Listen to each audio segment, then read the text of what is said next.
Good morning, everyone. Good morning, Chair Baker. Good morning, Jay. Good morning, Ann. Good morning, Supervisor Baker. Good morning to Supervisors Wickham and McDonough.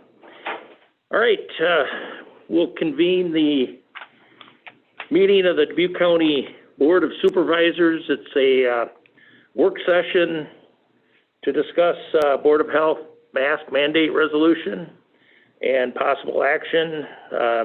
We set aside an hour for this. It may include Dubuque County Board of Health members, our Dubuque County mayors, and of course any interested Dubuque County citizens. So we'll convene the meeting. It's Tuesday, September 8th, 2020 at 10 a.m. So we have, we'll start with the Board of Health mask mandate resolution. Was in the packet, and have opened it up for discussion. I want the original discussion will be with the Board of Supervisors, and then when we're done with our discussion, we'll open it up for discussion, including our mayors that are participating, as well as you know, the general public. We're going to have we'll give folks an opportunity to speak on this matter. So I guess we will I'll open the discussion by first of all thanking our Board of Health members. I think they put forward what they believed in their heart was the best resolution that they had to offer, and you know, with taking the health of our Dubuque County citizens into consideration. I do want to point out that we have an all-volunteer Dubuque County Board of Health, and if you just think about the duties and the responsibilities they had a year ago, which of course it's always an important committee and board, but with the COVID-19, the obviously the importance of their decision making and their proactive actions have been very helpful to the citizens of Dubuque County. I'll pass the baton on to Supervisor McDonough or Supervisor Wickham.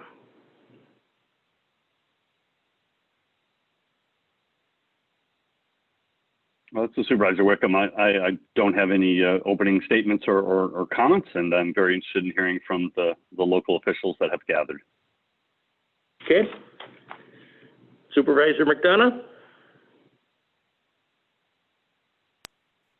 I think we've invited the mayors, and I'd like to have my time be given to them. Okay. Well, we'll start.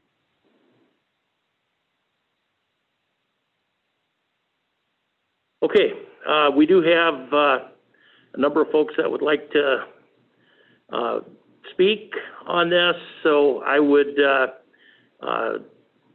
look at the list, I guess, and let's open it up. If somebody would like to speak, please raise your hand or send a message on chat that you would like to speak, because I think right now folks are muted. Supervisor Baker, is there anyone in the boardroom that would help us if we knew there were others with you in attendance? We do have two people here in the boardroom that are in person. We also have the staff, Don Sherman and Mary Hobble and myself. Are there mayors present? We're all wearing masks, so all Are there any mayors present? No mayors present here. Okay, thank you. Okay. All right. So I know Sandy Gassman is on. If Sandy, if you're interested in speaking, maybe we can tee it up. I know there's several others. I see my former classmate Jim Adams from Asbury is on. So I don't really care who goes first. If and maybe they have a designated speaker. So we just need to know through either chat or raise hand on Zoom. Hey, Dave, this is Jim. Can you hear me? We can hear you loud and clear, Jim. Well, it worked. I'll jump in since you called me out as being as old as you. Okay. So here's my take on this. I look at the Board of Health, and you already touched on that, as a group of volunteers, unbiased, nonpartisan, probably taking some personal grief for their decision, or at least their recommendation to the Board of Supervisors. But at the end of the day, they're there to do the right things for the best health and the interests of the residents of the county of Asbury, or county of Dubuque. And I trust them as professionals, and I look for their guidance, their recommendation. I support what they're doing. My concern comes in with the mandate in terms of enforcement. You know, a resolution, whether it's county, city level, whatever, that doesn't have the teeth to enforce it isn't worth the paper it's written on. And that's where, again, where I've struggled with this all along. I strongly support masks. I'm actually traveling this week. I've been through Colorado, Utah, and Nevada, and it's everywhere. Everybody's wearing them. You get the dirty eye if you don't. So I believe it works. I believe we need to do it. But at the end of the day, you can't enforce it. So what good is it? If the supervisors ultimately make a strong recommendation, a mandate, whatever you want to call it, to encourage people in the county to wear them, I think that would go a long way. I think that would, speaking for myself from the city of Asbury, you know, we would sit down with our business owners and encourage them, educate them, help them, you know, to make it safe for anybody who wants to patronize their businesses, and show them how it can be done safely, effectively, and without economic impact. And then that puts the home rule, puts it back in the local mayors and their law enforcement and their staff to put this into to frame this, that we can all work in this together. We understand there's situations where it doesn't work, and there's ones where it should and it's not being done. So I support the Board of Health and the recommendation. And I think if we can put this in the hands of the mayors to enforce it, and you want to use the enforce with air quotes here, but that's where I'm at. Let's push the county residents to do the right thing, but let's not put it in the hands of people that don't have the authority to make this work. So thank you for your time and giving us the consideration and time to speak. Thank you, Mayor Adams. I can speak next, Dave. Okay, Yes. that sounds like Sandy Gassman, Mayor of Epworth. Yes. First of all, I want to say that I also support the Board of Health, and I understand the effort and time that they put into their jobs, their volunteer jobs, and I also understand what a thankless job it can be. But that being said, I am not opposed to wearing masks. I wear a mask when I'm out and cannot physical distance. I wear a mask all the time to protect myself and to protect others. What I am opposed to is a mandate, especially a mandate that can't be enforced. I'd be fine with a strong recommendation or a directive, but I think a mandate is going too far. Many stores require masks, and they looked at the ability to physical distance within their stores and the safety and comfort of their customers, and they decided it was needed, and I respect that.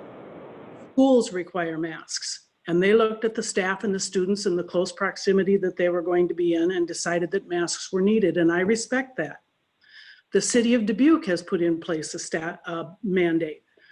Their city council looked at the people, the circumstances, and the data of their city, and they decided that a mandate was needed. And I also respect that. When I'm in the city of Dubuque, I wear a mask. What I'm asking is that you give that same respect to the city of Epworth and the other small cities in Dubuque County. Leave it up to us to look at the people, the circumstances and the data so that we can determine whether a mask mandate is needed within our city. Thank you. Thank you, Sandy. You have April White, is that? Okay, can you unmute her? If I might, April White is not a mayor. I think we should be listening to mayors at this point. There are many others in attendance. Okay, I agree with Ann. Let's go through, let the mayor speak, and then I fully intend as chair of allowing others to speak. So we'll go through the mayors, Board of Health. I think right now mayors and Board of Health can speak, and then after that we'll allow citizens to speak. Are there any other mayors that would like to speak, or Board of Health members? And as a supervisor, I would ask the mayors to address whether you want to address the Board of Health resolution or there's something you wish to address to us. So I don't want it to be perceived that you're only supposed to specifically respond to the resolution unless that's what the chair is indicating. And that's the only topic. There might be other thoughts and comments that mayors have about public health. Is that also going to be in this work session?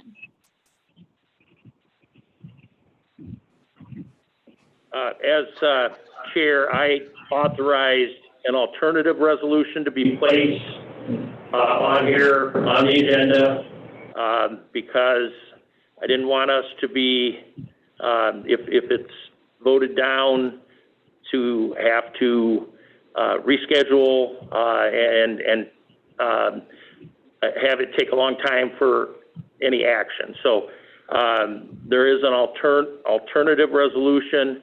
So I think it's fair to speak on people's opinions on the mandate and on what they would be looking for if the mandate is not approved. The mayors did send us a letter, and that indicated they wish to talk about other core principles of public health as well and collaborative steps to move forward. Can they address that at this time as well then? Of course. Thank you. Supervisor Baker, Okay. this is Wayne Kennecker. Are you hearing me? I can hear you, Mayor Kennecker. Go ahead. I don't mean to put Jim Merton on the spot, but I know he has put a letter together that I think collectively represents the small town mayors, and in the interest of time, if Jim is on and would like to read that, and then I would suggest if the other mayors have something to add, but I do think that was put together very well.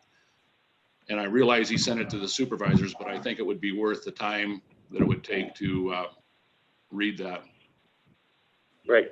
Thank you for that. I did receive this last night. I'm going to ask Don Sherman if we can get this posted on Zoom here. And I think it's important that we reflect on the number of mayors that signed off on that letter as well. Okay, it's now, if you're able to see this, we have the letter up on the on Zoom, and it sounds like Mayor Kennecker, you're deferring to Mayor Merton from Piasta, if he would like to speak. Yes, I don't see why there are all these meetings and all the money spent and time and energy when from day one, everybody should have. Yeah, much. Supervisor Baker, this is Jim Merton. I'm on. Is this a good time? Okay. Go ahead, Mayor Merton. All right, thank you. So as we have been doing, the community of mayors across Dubuque County have been trying to discuss the issue amongst and compare what we see in the different communities. And what's interesting is we each see uniquenesses in our communities, but we also see things that are in common. So this letter is really trying to address both of those in two ways. One of them is to recognize As others have said, we too felt it was important, given last week's experience in particular, to make sure that we don't forget the hard work of the Board of Health. They are in a very difficult position. It's some have called it a thankless job, but it is important nonetheless. So we do absolutely respect their judgment and the job that they were asked to do, and they did well as a governing body that way. So thank you to them. The other thing that we felt was important was to align on what we do have in common. While a lot of differences were spoken in a previous workshop or public hearing, we do see that we align, and we outlined 4 of them in the letter here. And primarily, we want to minimize mortality. We want to not overwhelm our healthcare facilities. Of course, we want to minimize illness to the extent that that's practical. And we need to be responsive to our constituents. And that's an interesting one, the responsive to the constituents, because what is becoming apparent to me is to say that the Dubuque County mayors are leaning towards a recommendation as opposed to a mandate does not necessarily mean A, that the group is anti-mask. Nothing could be further from the truth. But it also doesn't mean to say that a mandate isn't right in other places. So I'd like to be clear. I think there is room for us to recognize some situations do warrant a mandate, and where the data supports it, that's the right thing to do. There can, at the same time, also be areas that don't warrant a mandate. A recommendation would suffice, and that too can be the right thing to do. It is a difficult decision when we don't have data specific to our communities. So the only, and I shouldn't say data, we do have some data. We have what we see with our own eyes and what we hear from talking with people. And that data to the 15 undersigned, and there is actually a 16th that has indicated intent. It was after the letter was sent to you. We work with what we see and what we hear. We all would appreciate if we could figure out how to get better data. Because if the data suggests that we should be doing something more aggressive, we would want to do that and we would support that. But in the absence of seeing evidence compelling us to take that additional action, it is difficult to justify putting more restrictive expectations on our communities. So that being said, I do think we all want to be action oriented. Nobody wants to do nothing here. We feel the recommendation is the right way to go for what we see and hear in our local communities. And we very much appreciate this opportunity to work with you directly in carving that out, and ideally through this experience, setting a foundation for future collaboration as we go forward and new challenges emerge. Thank you. Thank you, Mayor Burton. Okay, do we have other mayors that would like to speak?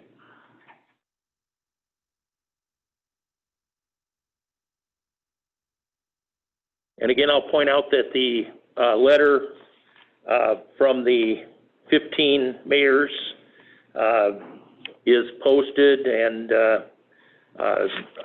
I'm assuming that there's a few mayors that probably couldn't make it on the call today, but we have the mayors of Bankston, Cascade, Centralia, Durango, Dyersville, Epworth, Farley, Holy Cross, Luxembourg, New Vienna, Piasta, Rickardsville, Sageville, Sherrill, and Worthington have signed on to the letter, and I spoke with many of them over the weekend and in the time leading up to this meeting. So, okay, other mayors that would like to speak? Supervisor Baker, this is Wayne Kennecker again. I guess I would ask for a somewhat of an explanation on the process here. Again, you know, I think the numbers could be debated until the cows come home. I think the legality of this is also still in question as far as the mandate is concerned, but I don't see the point of, you know, hashing things over and perhaps doing damage to working relationships, such, you know, of things of that nature. So I guess I'm just kind of curious as far as the process. I understand we have a mandate that has come from the health board and is sitting in front of the Board of Supervisors. I also read the meeting packet and understand there's I don't know if that's a proposed, I believe that's the term you used before, resolution that would be a recommendation. So I guess I'm curious as to what we have in front of us as far as process is concerned, so we handle things effectively.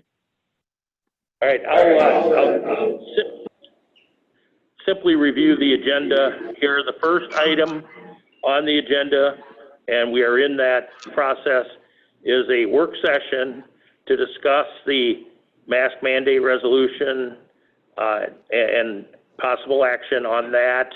And then, again, it includes the Board of Health members, the mayors, and any interested citizens. So we're in that process right now. The actual, the resolution is the next item on the agenda, and that's discussion and possible action on the Board of Health face covering mandate resolution. Then item C, the third item on the agenda, is resolution, discussion and possible action on the Board of Supervisors face covering recommendation resolution. So, and then we go, after that, we go into our regular COVID-19 meeting related issues with things such as Sunnycrest Manor update, emergency management team, update from Patrice Lambert from the our health department, testing update, and a Board of Health update. So this first three steps, right now we're in discussion. We want to hear from people, and then we'll vote on the resolution. The Board of Supervisors will, and then obviously if it's approved, item C becomes moot. But item C would be the alternative resolution that I asked to be placed on the agenda. I hope that cleared it up. It does. With that in mind, then, you know, the first hurdle, it appears, is the mandate. So I guess I do have a couple other things I would like to add. I wholeheartedly agree with the letter that was put together by the mayors. But one question I have is there any other information other than as Dubuque community or Dubuque County as a whole? As hard as I have looked, those are the numbers that I see. It all relates to Dubuque County as a whole. And with that in mind, there's even debate out there. The Telegraph Herald shares numbers. The state numbers are out there. And again, they don't agree, which is concerning. You know, it's not that large, I'll say, of a number that I would expect there to be that much inconsistency. And again, as Jim Merton mentioned, if in fact there were problems, known problems in the Dubuque County or in the small cities within Dubuque County, I believe action is certainly the right thing to do. But without that, I have a hard time understanding why a questionable mandate, and when I say questionable, I mean from a legality standpoint, the Mayor, Kim Reynolds, as well as Tom Miller, the Attorney General, and also the Assistant Attorney General, have all shared their opinion about what is legal as far as a mandate is concerned. She has not delegated those duties. I do realize that in section 137 of the Iowa Code, it does give the Board of Health powers. But again, I think it relates to you know, questionable numbers and questions as far as the legality of this. Definitely, if there were specific problems within the county or within small cities in the county, action is the right thing.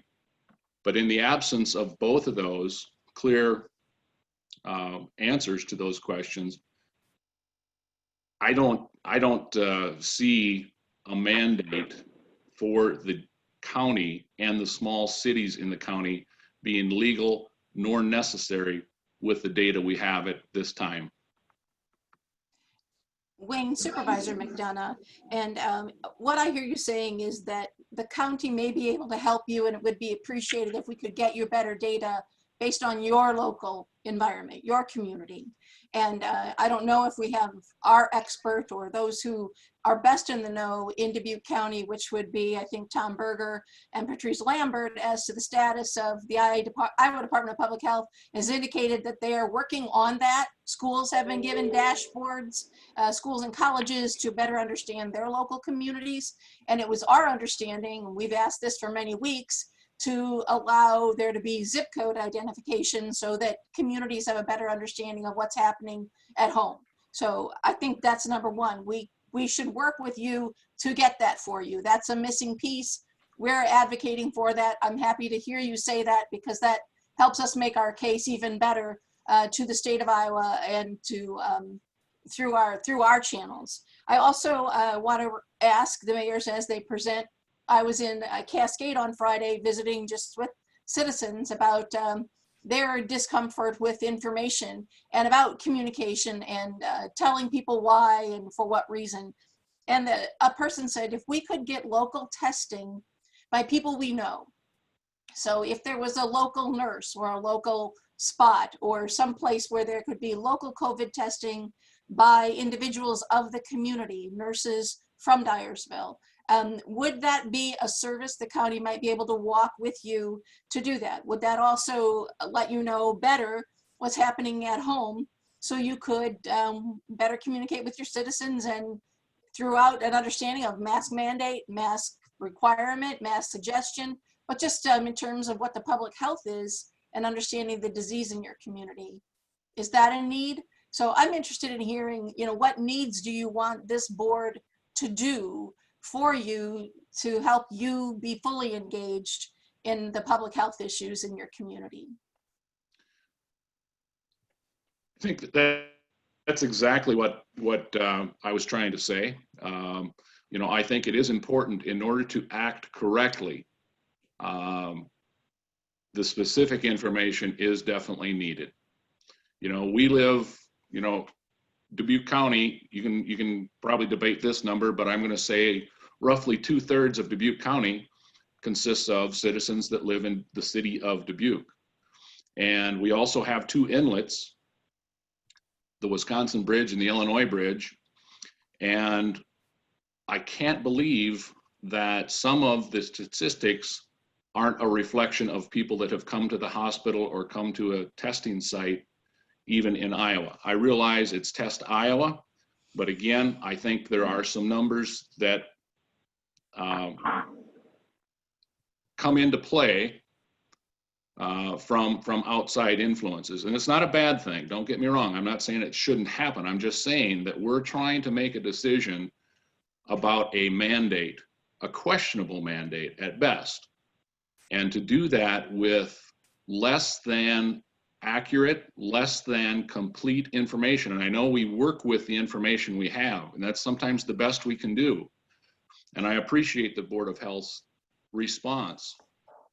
But again, without knowing if there's a specific problem that warrants a mandate, I do not see it necessary to do this as a mandate.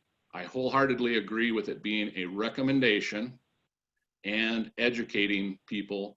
Even if it is a recommendation, I still think we ought to pursue information either by zip code or broken down in an effective manner, especially when it gets to something that affects people the way a mandate would. Thank you, Mayor Kennecker. Do you have any other comments? Not at this time, thank you. Thank you. All right, any other mayors or Board of Health members that would like to speak? Dave, can I just say that we have the letter and we have the signatures, and part of the reason for that is out in the county, many of our mayors have full-time jobs. Being a mayor is just a part-time job, and so mayors are not all able to meet at a specific time, like 10 o'clock in the morning. So even though all the mayors may not be present, we do have the signatures on the letter that the mayors are in agreement with what we're saying. Right, thank you, Sandy. And that is the reason I read off the roll call on the letter to make that point. So, okay. Baker? Eh, Jim Evans okay, here. I heard- Yeah, Mayor Evans, go ahead. Well, good morning all, and quite a question we're wrestling with here this morning. And I thought maybe I would just give you more of my observations than a strong feeling or on this deal. This mask mandate is not something that was really demanded or agitated for by the people out in the county. I mean, they didn't come to us and say, boy, we really need this to prevent COVID. So, you know, going beyond that, have we respected the COVID virus here in Dyersville? I think we have. Have we had some losses due to it? Yes, we have. And when I look at Dubuque, and again, this is just an observation, I know, and I don't read everything on this fastidiously in the TH, but the other day when Mayor Buell was asked what he thought of the mask mandate, the mask mandate in Dubuque, he thought it was doing some good. And when I look at the number of cases every day in the paper, you know, the Telegraph Herald reports that every day. And I don't see the number of cases in Dubuque County significantly going up or significantly going down with the mask mandate in Dubuque and what we're doing out here in the county. And so there's not really a strong correlation between those that I can see. The death numbers seem like they're going way down. And is it a different population that's contracting COVID at this point in the cycle than before? So, you know, I think that as far as like, you know, people always say follow the science, and I'm trained as a scientist. And I can tell you that it's hard to make a prediction when you're in the middle of your experiment. And this, you know, I mean, that's not quite the way to say this, but when you're in the middle of something, you can't really draw statistically significant conclusions about it. And so I think that, you know, I agree with the other mayors. It's become a little bit political on this thing, or is this being forced on the people of Dubuque County? And I think that, are we going to prevent the spread of, you know, COVID by wearing a mask? I would say probably not. I think we could maybe slow it and flatten the curve. And I think way back when, in March or April, that's the way that the whole mask thing was sold to us, that it would flatten the curve, but it wouldn't really prevent the spread of it. And so I guess that when in doubt, I mean, you know, to make a mandate on the people like this, I think you're getting a lot of pushback from out in the county on that. And I think that what I hear from people, and some more strongly than others, is just let us do what we're doing here and ride this thing out to the end. Hopefully we're closer to the end than the beginning. But as far as enforcement goes, I don't think there's any stomach out here to enforce a mandate with police or with the merchants or whoever. I mean, I'm in City Hall today, which is by appointment only with masks in place. Here by myself in the boardroom. But a tough question for you guys, but I guess my thought is two things. As long as there's an end date on this, and I think Supervisor McDonough and I have had a long discussion about it, and reading your proposal there, it sounds like it would only be in place as long as the mayor's or the governor's state of emergency is in place. And after that, it would die with that. And so that's one thing that doesn't go on ad nauseum, you know, forever this way. It does have a theoretical end date to it. But I think from what I can tell out here in the county and working with the farming community around the cities, I think that doing what we're doing and maybe a strong recommendation is maybe where we ought to be.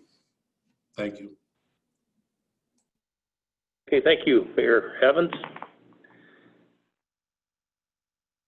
Okay, do we have any other mayors or Board of Health members that would like to speak?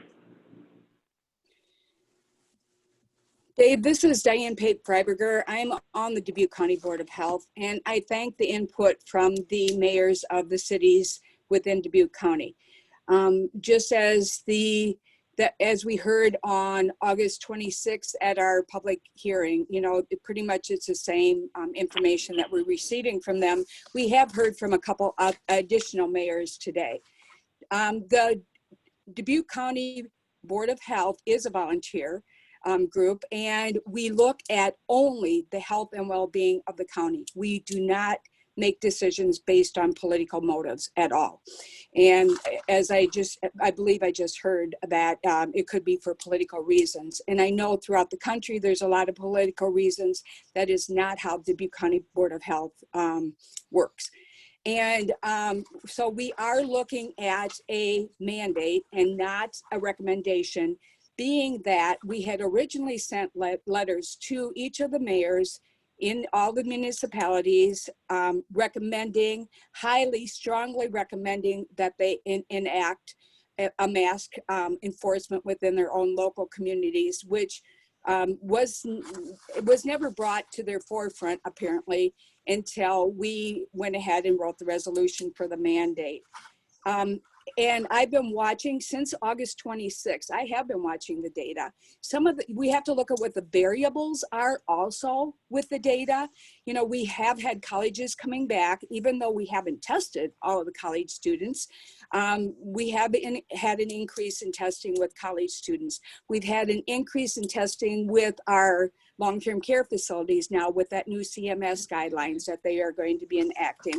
And yes, we don't have 3 deaths every day, but the week that we voted on the mandate, we had 3 deaths that week in Dubuque County. We do not want any more cases needlessly. We do not want any more needless deaths within the county. That would be a strong emphasis on continuing with the mandate, not a recommendation. Over the past weekend, after we had unanimously voted on a mandate, I watched what was happening throughout the county. And in your communities, and I'm talking to these local mayors, in your communities, nothing changed. You're saying that you want, and you'll be able to talk to your individuals within your communities to make a change. I would have hoped that that would have happened immediately when you found out from the individuals, the volunteer board of the Dubuque County Board of Health, that it was concern of ours that we wanted to cut down on the spread and help you keep your community healthy. So I stand on the vote that I made on August 26th, and that is to continue with this as a mandate and not a recommendation to these local communities. And if you take a look at the resolution, one thing I can point out is in that resolution, if you're out on your tractor, or if you are in a bar, or if you are in an eating establishment actively eating or drinking, you do not need to wear a mask. You need to wear a mask going in and coming out. That would protect others that you're encountering. So, you know, take a look at how it actually would be enforced. All of us, each one of us should be responsible for our own behavior and taking care of each other. Thank you for listening. Diane, Supervisor McDonough, and you indicated after this passed unanimously that you are out in the community and you were observing things. What I'd like to know, it would be helpful if you could address with the mayors some conversation about what is the role of the Board of Health. Did you engage those communities? Did you in any way approach their city councils, approach their leadership about having collaboration? What can we work on together? What should the communication piece be? Did we do that?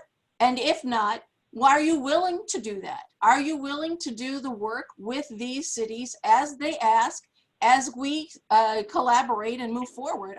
Is the Board of Health capable of doing that?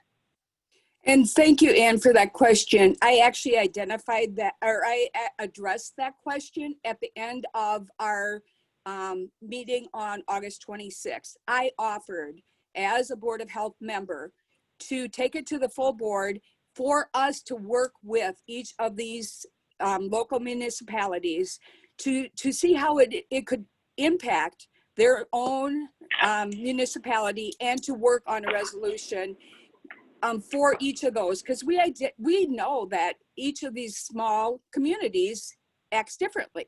You know, I'm married to for 30 years to someone who was a small town Dubuque County resident. I live in unincorporated Dubuque County. I know that it's different between the city and these small municipalities. I actually used to shop in several of those small municipalities, but because we don't have a mask mandate, people aren't wearing a mask there. I have now gone into the city of Dubuque to do my shopping. So, and I've got a lot of friends that have done that because they don't feel safe. I am, and I have said that, and I think that my history with the Board of Health should be able to tell you, Ann McDonough, that I am willing and I will follow through to work with these individuals to do that. Very good. Well, I welcome that. And I think we're going to take steps. I intend to take steps as a member of the Board of Supervisors to reach out to them, to not wait for them to ask us, but to put together information that they might find helpful and useful. Mayor Kennecker had some questions about data that we can easily share with him and might be informative for his whole city council. So there are ways that we can meet and do the necessary work so that we're all fully informed. And I'd appreciate your help on that. Thank you. Diane, Dave Baker here. I would like to comment about the leadership that has been shown by the Board of Health, and especially, but not solely, you, Diane Freiberger. I know that on weekends you're out and you have served as the conscience, along with some other good folks, about reminding people to wear masks, giving up your time as a volunteer. And I know how serious this is and how dedicated you are, and all of the Board of Health members as well. So if some folks have disagreements with the previous process, that, I guess so be it. There was a public hearing, and everyone, I believe, had the chance to speak. So I'm not putting any fault or throwing any stones at our Board of Health members. I think they have done a very good job, presented us with this resolution that includes a mandate. It's our job now to either approve or disapprove, and then if it's not approved, then to pull everyone together, because from what I've heard from all the mayors that I talked to over the weekend and who have spoken today, is I don't believe there's one that have said they're opposed to wearing of masks. And I could be mistaken, but and they all sound like they're willing to cooperate. And I agree with Supervisor McDonough. If we, whichever way we go, we'll need the mayors and city councils of the small towns to form a team, a coalition, because masks do help slow the spread in the communities. And I don't think there's anybody who's anti-mask that's on this letter from the mayor. So thank you, Diane, for your efforts. This is Wayne Kennecker. I do have one thing to add following Diane's comment, and it's unfortunate that the assumption was made that, and I can only speak for Sageville, but that there was nothing done with that letter that was sent by the Board of Health. That's not correct as far as Sageville is concerned. We had it on our agenda. We had a discussion. It was in our minutes. In fact, one of our council members made masks, volunteered to make masks and put them in a storefront. So I really do think it's unfortunate that that assumption is as broad as it was. The other thing, at a time when division seems to be a significant problem throughout not only local areas, but throughout the United States, we understand that this mandate is causing division itself. And if we truly want to get behind and push the vehicle in the same direction, rather than pushing it from opposite directions, it makes a lot more sense for this to be a recommendation rather than a mandate. Mandate is what is causing this discussion. If this would have been a recommendation from the beginning, we'd all be pushing things in the same direction. And we have been pushing in the same direction. And that's what we've heard people say. The mandate is what causes the division in this whole effort. Thank you. Thank you, Mayor Kennecker. Okay, do we have any other mayors or Board of Health members that would like to speak? I'm also going to, we do have elected official, and I don't know if we have any other hands raised from mayors or Board of Health members. Okay, so I see we do have a couple elected officials on the line. I see Representative Lundgren is requesting to speak, so I'm going to ask that she be unmuted and be allowed to speak. Thank you, Supervisor Baker. And I want to thank everybody today for collectively working together to listen to what our mayors here in the rural part of Dubuque County are talking about and what our constituents, who I share with them, and so do you, are saying about a mandate as well. And I appreciate the work of the Board of Health. You know, Diane Freiberger and I have known each other, she's probably known me all my life. And we don't always agree, but what I really do appreciate, and I want to make it a note of it, is that Diane and I can disagree, but it is still always a friendly disagreement, and we agree to disagree, and sometimes we just have to walk away and let it at that. So Diane, I really do appreciate that and all the work that you all do on the County Board of Health. I just want to be clear as well. I agree with our mayors. I'm not opposed to people or businesses following the governor's recommendation to wear face coverings when they're in enclosed spaces. However, I do know, and I'll bring this up again as I did at the Board of Health meeting, that our Iowa Attorney General's office has issued 2 analyses in regards to the legal authority that cities and counties have in passing, enforceable laws that would contradict Iowa code and the powers granted to cities and counties under these constitutional amendments of home rule. We talk a lot about home rule, obviously. As stewards of the Dubuque County taxpayer dollars, I know that you want to do the right thing for your citizens and how we spend those tax dollars. My concern is, because of the opinions of our Iowa Attorney General in 2 separate letters that I've received, we are basically opening ourselves up, or the county is opening up themselves to a possible lawsuit.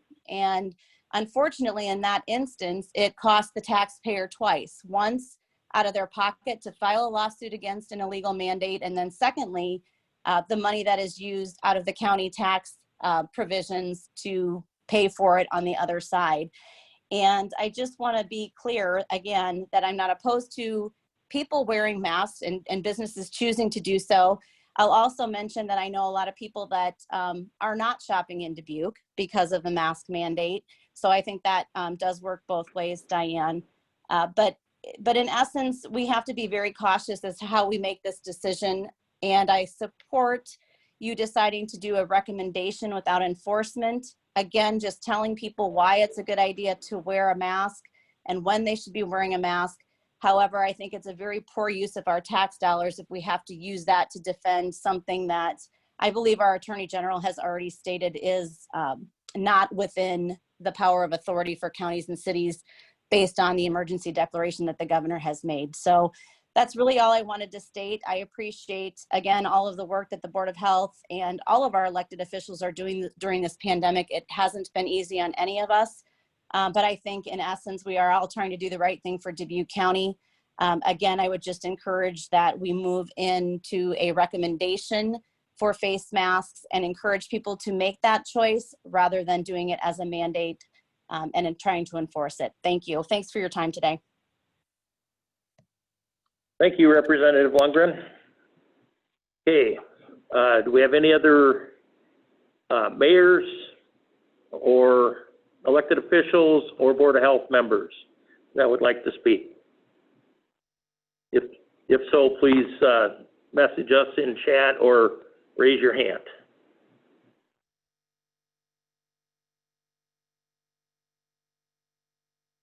Okay. All right. We're going to allow some folks have indicated that they would like to speak.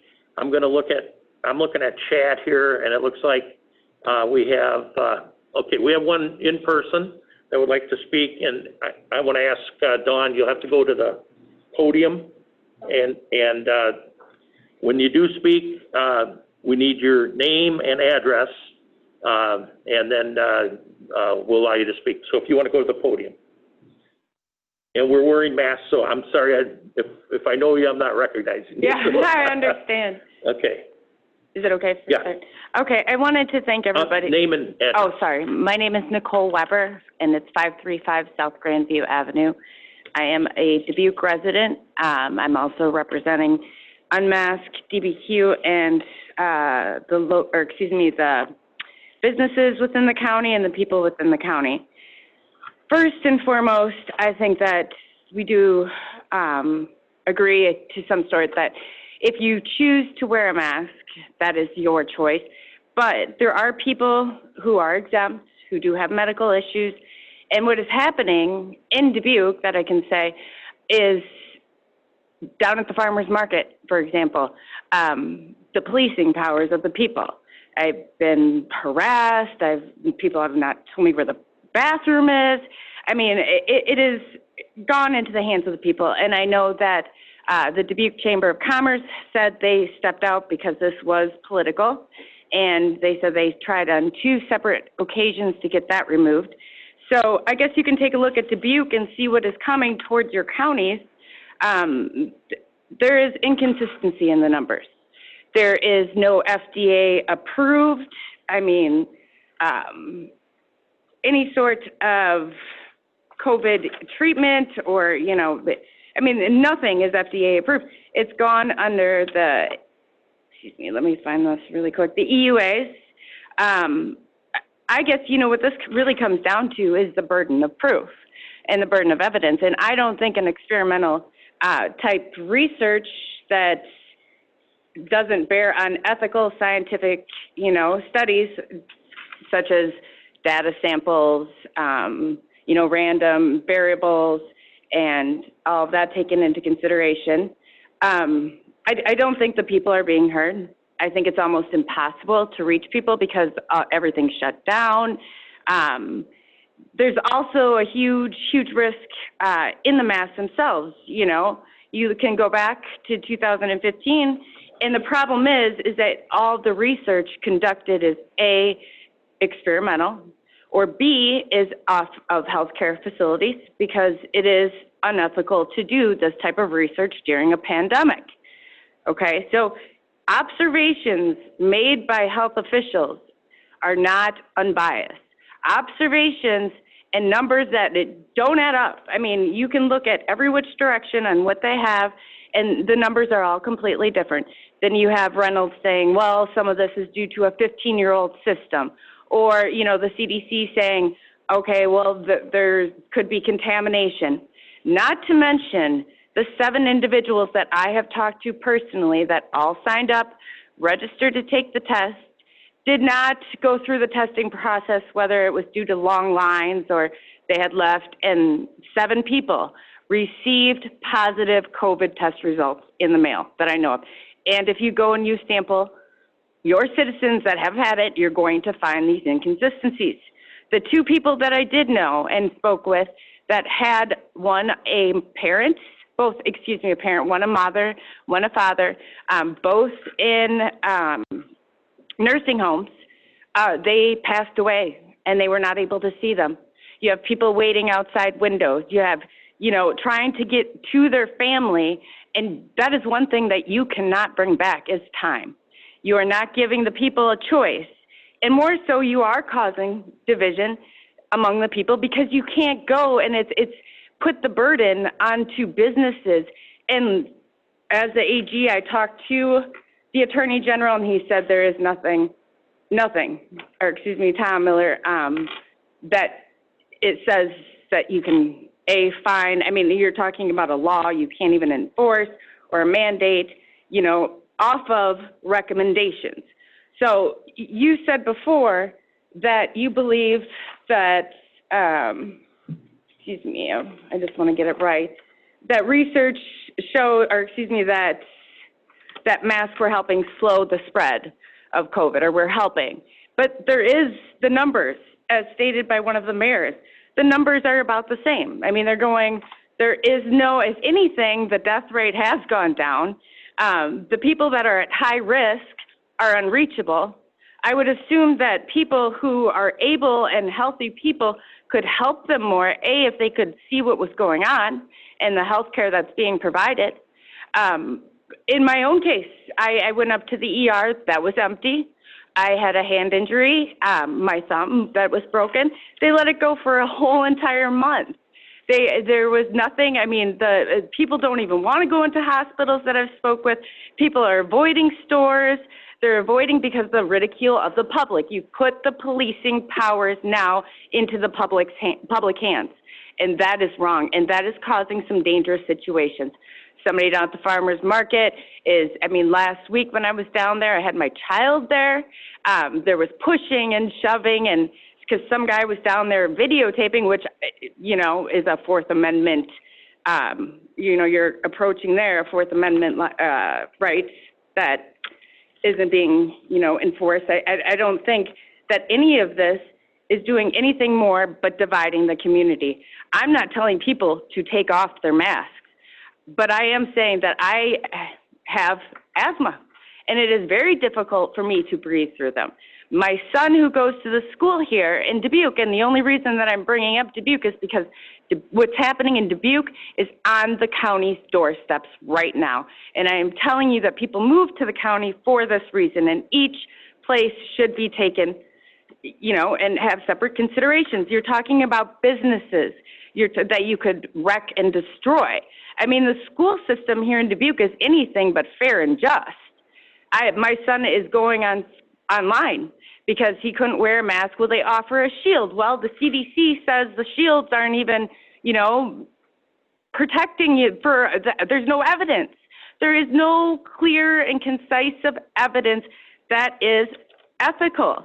Observation and people going and looking and talking to the community is just as much on one side and on the other. It's split and it's divided.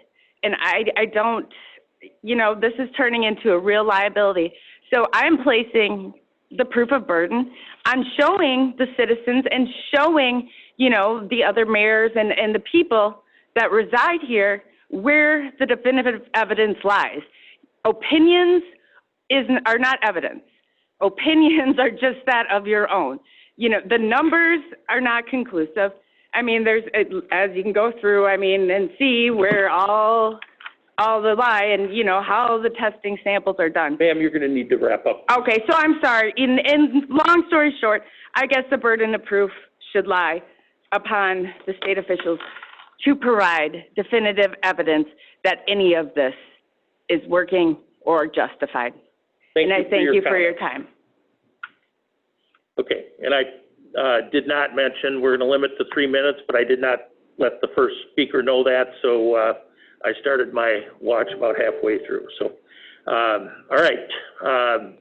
Anybody else would like to speak? I know we had the first person to ask was April White. So let's go back to April White and get her unmuted.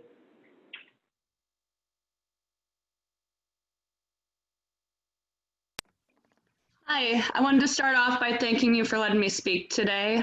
I'm not against masks whatsoever. I'm not against people wearing the mask. However, I am against the fact of the mandate.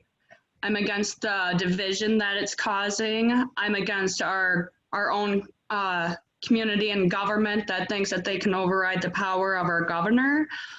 I'm against that. I feel that you guys are all breaking the law by passing a mandate. I feel that Reynolds has more power than any of you guys do. And honestly, I will not comply. And there's a lot of other people that will not comply if you push a mandate. I mean, you might have to throw us in jail because it's not right. There's no proof. There's no proof whatsoever. Not to mention the last meeting y'all had, Mercy One opened the doors for visitors, for one visitor, for a patient, the next day after you guys had your first meeting with this whole mess. Another thought that I had was that a lot of people came to me and said that your minds are already made up, that we're pretty much wasting our breath. If that's the case, shame on you. Shame on you. There are people losing their jobs. My fiance lost his job because we're protesting this mask mandate, lost his job. I'm a full-time mom. I'm a full-time teacher. I'm an honor society president. I'm running protests here in Dubuque against this mask mandate. I'm running Bible study. I'm a good person. I'm huge heart for everybody. It's nothing against you guys for the mask, you know, but it's the fact that you're pulling our rights away from the people, and it's just not right. I feel like I'm in a concentration camp in my own city where I have to go to the store and I get judged for not wearing a mask. How sick is that? And kids being pulled away from me because I'm not wearing a mask, that makes me a monster automatically. That is sick. It is twisted what is going on. And I feel if you guys had a heart, you would know that what you're doing is wrong by pushing this mask mandate. And you know it's illegal when Reynolds said you can't do it. You can strongly recommend it. That's totally cool. And I'm down for that, but I'm not down with this mandate. With that being said, thank you, even though my thoughts are probably not going to be put in your consideration. But thank you for the time to talk. Thank you.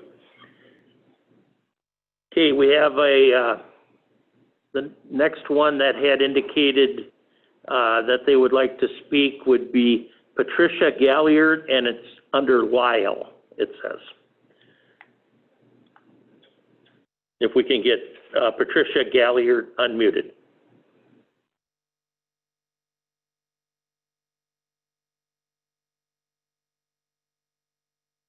Okay, Patricia, you are unmuted.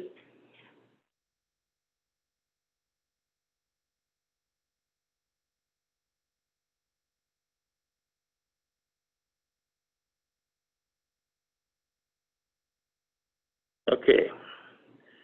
Patricia Galliard, if you're able to speak, you appear to be unmuted here. Okay, here, we'll move on. If you're on by phone, is there a *6 that they can do? If you're having trouble, maybe *6 your phone.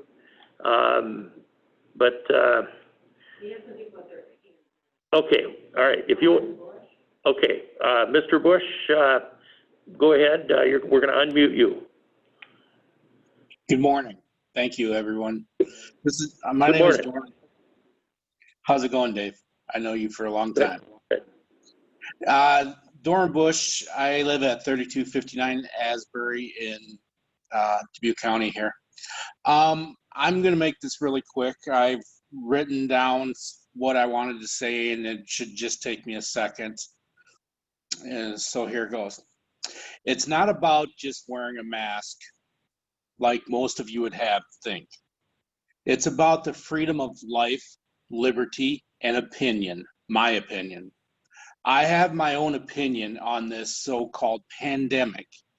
I've worked in this. I've been out in it as an essential worker this whole time as a truck driver. I've been delivering items to keep things going this whole time through this whole pandemic. I have not come down with it. I've been to every part of this country delivering items. I have not come down with it. That, my opinions are supported by fact and by doctors, and shouldn't have to bow to the fears of others. I know you guys fear it. I know there's people out there that fear it. You fear the unknown. That is fine. Wear your mask. Stay at home. Keep your distance from me. That's fine. That is your right. If you do not want me to shop in your store, you have the right as a private property owner to not allow me to shop in your store. That's fine. But it is also my right. It is my right to say that I have my own opinion on the mask mandate. My opinion is that everyone is going to have to face the virus just like it always has been for 2,000 years. We have all had to have herd immunity in order to get through things. And technically, when you're creating a vaccine, that is what you're creating, is herd immunity. So, if you fear the virus, stay home. Wear your mask by all means, but don't you dare take away my rights to not to pander to your fears. And that's all I really got to say. I appreciate your chance to let me talk, and I won't take up more of your time.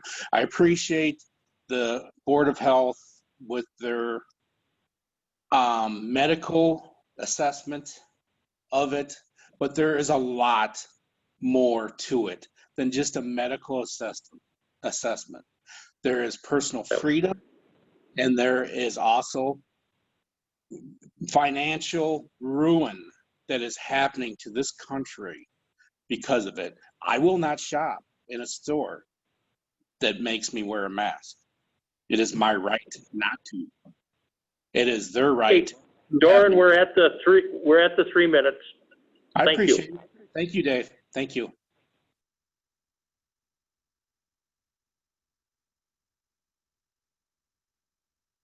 Okay, Patricia Galliard, if we can get her unmuted.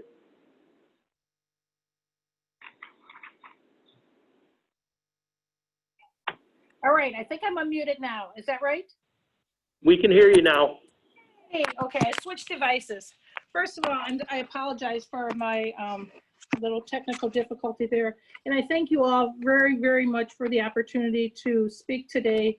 I also thank you for having what I think has been a really good civil discourse with the Board of Supervisors and everyone who's offered their opinions. First of all, I have some little notes here. I'm just going back to what I feel, number one, what is the purpose of the mandate? And the purpose of the mandate, from my point of view, is to stop the spread of the virus. That's it, just to stop the spread of the virus. Since I wrote a letter to the Board of Supervisors on August 28th, at that time, I wrote in the letter that we now have 180,000 deaths in the United States from the coronavirus. As of today, we are now at 190,000 deaths. So that's approximately 10 days ago. And so then we're saying about, so 10 days, 10,000 people, 1,000 people a day. I am not at all comfortable with that. And I think it's really disheartening to think that our country would be comfortable with the fact that we are losing 1,000 people a day from this, when we can do something to slow down the spread. Is the mask the end all of it? No. But has it been proven to be effective? Yes. It is not just conjecture. The CDC has highly recommended it. It shows that it does work. Also, the thing I want us to keep in mind that this is really a temporary action that we're looking at. We're not saying we're going to wear masks the rest of our lives in Dubuque County. We're just saying we've got a rare and unusual situation right now. Something drastic needs to be done because it's a drastic situation. And a mask will change behavior if it is consistent. The lack of consistency is what causes people to not know do I need to wear a mask or I don't need to wear a mask. And I can just say for myself, that if we put a mandate in place, businesses don't have the burden then to enforce the mask requirement because it's already there. An example I can give to you is I live in the city of Dubuque, but I'm also a member of Dubuque County. I was running in to just pick up some cupcakes the other day at Candle Ready Cakes, and I got to the door and I saw the sign, mask required. So I thought, oh my gosh, I left my mask in the car. So I ran back and got my mask. Was it a big deal for me? No. But I just saw that little signal that told my brain, uh-oh, get your mask. And then the business owner did not have to say anything to me. So I know it has been brought up about Governor Reynolds should be the person that is saying that this is illegal or hasn't enforced it. Dr. Birx with the coronavirus task force did make a recommendation that the state of Iowa adapt a mask mandate.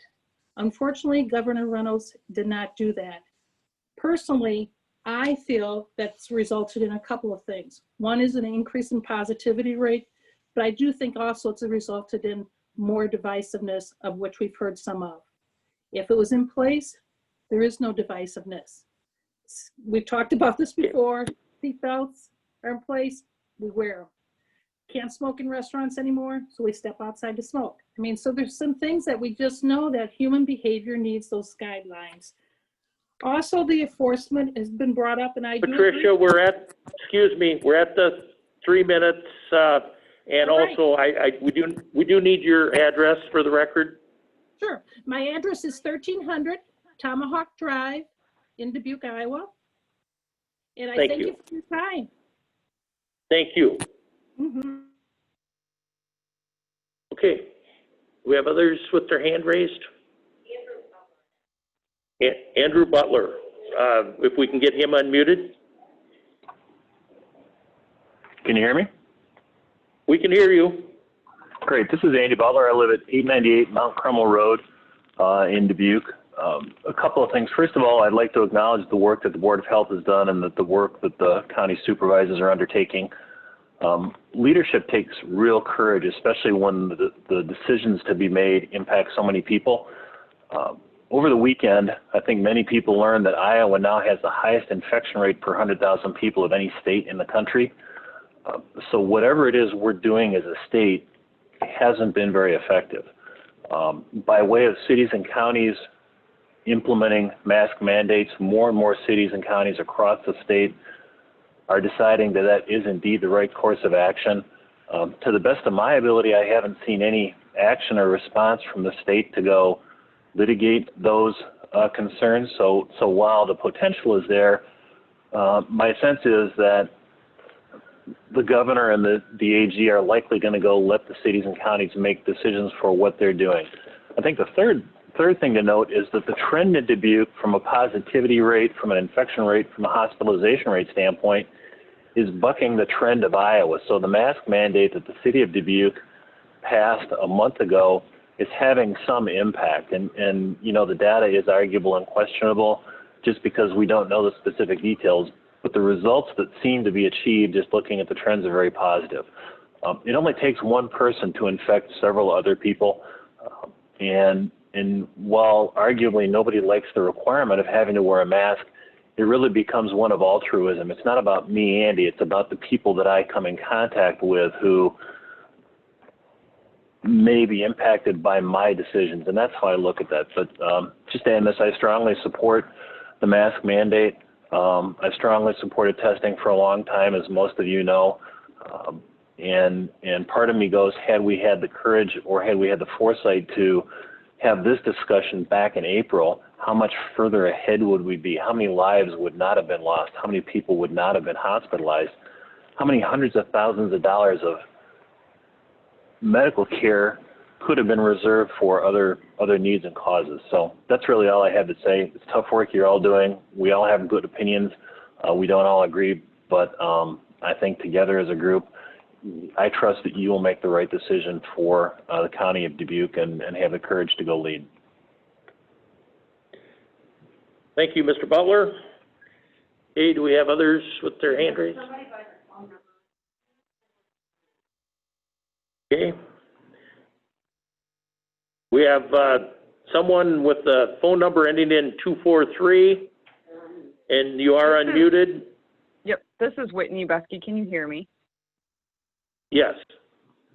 All right, my address is 144 Angela Jean Circle, Piasta, but I'm the city administrator for the city of Piasta. I just had a couple quick thoughts, questions. I know we've talked about the constitutionality of this several times, but I've never, we've not really had that addressed. So I guess I would just be interested in the supervisor's thoughts. I know the Board of Health neglected to discuss anything, so that was a little disappointing, but this is a fair question that could tie up a lot of public resources for a long time if this is challenged. So I think administratively, as we look at this, that's just a huge question that I think I'm looking for some feedback in terms of how you want to move this forward without significant public cost and legal battles. And I also wanted to bring up the U.S. Surgeon General's comments that were just made over the past few days. He supports the governor's refusal to implement a mask mandate because it is his professional statement that it is not effective in the Midwest. So and he pointed to the data that Iowa's positivity rate is skewed by the positive test in the 18 to 25. That's the only place we're seeing the growth right now, and that's from his material. So obviously the numbers are debatable, but that college experience right now is certainly affecting trends in a pretty significant way. So that information is coming from as close to the source as we're able to get information. So I also appreciate the opportunity to address you, but I would really be interested in getting some response. I mean, I think we're seeing a lot of good responses, but it's hard to know, or I'm looking forward to knowing how the supervisors are processing all of this. I know it's a lot. Thank you. Thank you, Whitney. We have anyone else with their hand raised? Okay. At this point, I think we're going to move to the next part. I'm going to ask for a very brief recess out of necessity, and then we'll be back here in just a couple minutes. So I'd ask for a brief recess, but the next item that we'll be discussing will be the resolution discussion and possible action on the Board of Health face covering mandate resolution. But I would ask for a motion for a brief recess. So moved. I will make a motion and I will second that motion to recess. Can we have a time, please, Chair? 5 minutes. Can we get a time? 5 minutes. And the time to come back will be 11:23. Motion made and seconded for a brief recess. All in favor signify by saying aye. Aye. Aye. Aye.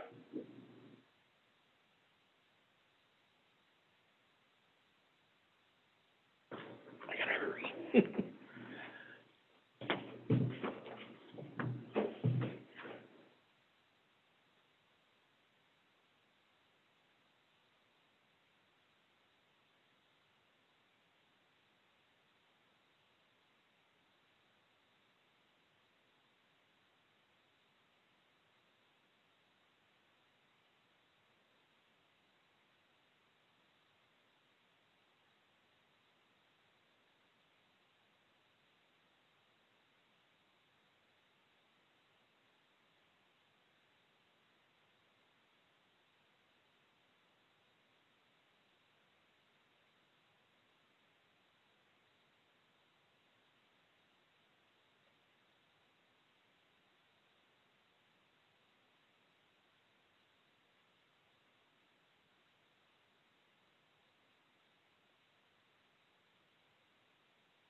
Okay, we're back. We'll reconvene the Dubuque County Board of Supervisors meeting and work session. Next item on the agenda is the resolution, discussion, and possible action on the Board of Health face covering mandate resolution.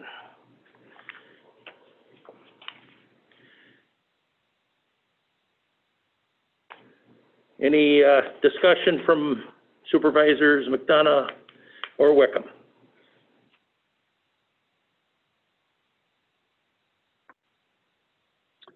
Yeah, I'll be happy to go first. Can you hear me all right? We can hear you. Okay. Probably 3 points that I would, gather from the discussion that we've had over the last hour. The first one that, comes to mind very quickly is that I don't see any reason to have 100 people on a Zoom call to talk about a recommendation. So we've had, Mask of Wellness in place for quite a while. We've had Mask Up Dubuque. We've had guidance from the White House Task Force. We've had guidance from the Governor's Office, Iowa Department of Public Health, the CDC, all related to masks.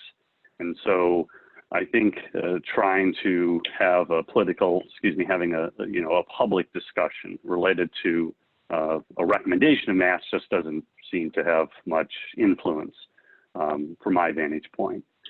The second piece is that I would talk a little bit about the Board of Health, and I've heard quite a few people reach out and heap praise on the Board of Health and those volunteers, and so I think it's well placed. At the same time, I think it's fair to recognize that the Board of Supervisors appoints those members of the Board of Health, and some of them during our terms have been repeat appointments. Some have been new appointments as well. And there's been extensive dialogue and extensive praise over the last, basically since March, with the Board of Health and what they've done. Well, the Board of Health has voted 8-0 unanimously to support this mask resolution. And so that has significant weight to me. We have a Board of Health that's in place and in place by the state code of Iowa. It's not a board that we created. It was created by state code, by law. And so that has tremendous weight for me. And then thirdly would be, my message to the 21 communities within Dubuque County. They have local control, just like Dubuque County Board of Supervisors has local control, or home rule as it's called. And that was passed by a constitutional amendment. And so the mayors have the ability to take mayor action within their communities. The councils have the ability to meet within their councils to understand what is best for their communities. And I fully respect that. And I think that's the way it should be. The best government is local government. And I believe and do respect of the powers and authorities of all 21 of our individual cities. And as far as the legality of it, I'm not a lawyer, I'm not a judge, thank goodness. But I do think it's undecided. It is not clear. And that's obvious with the discussions we're having today, and obvious with the many communities, municipalities throughout the state of Iowa that are currently enacting their own individual resolutions related to the pandemic. Okay, thank you, Supervisor Wickham.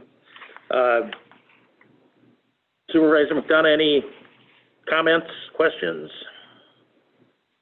My question really is to Supervisor Wickham, which is, do you understand the mask mandate, the resolution from the Board of Health to eliminate home rule from the 21 cities?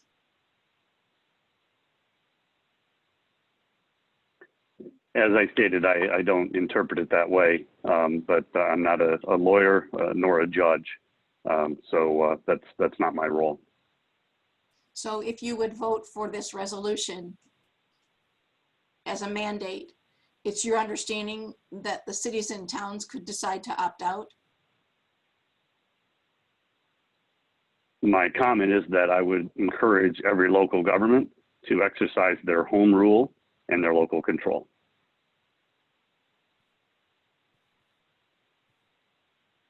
Well, we are in agreement that the cities wish to exercise their home rule. That is what was discovered by me.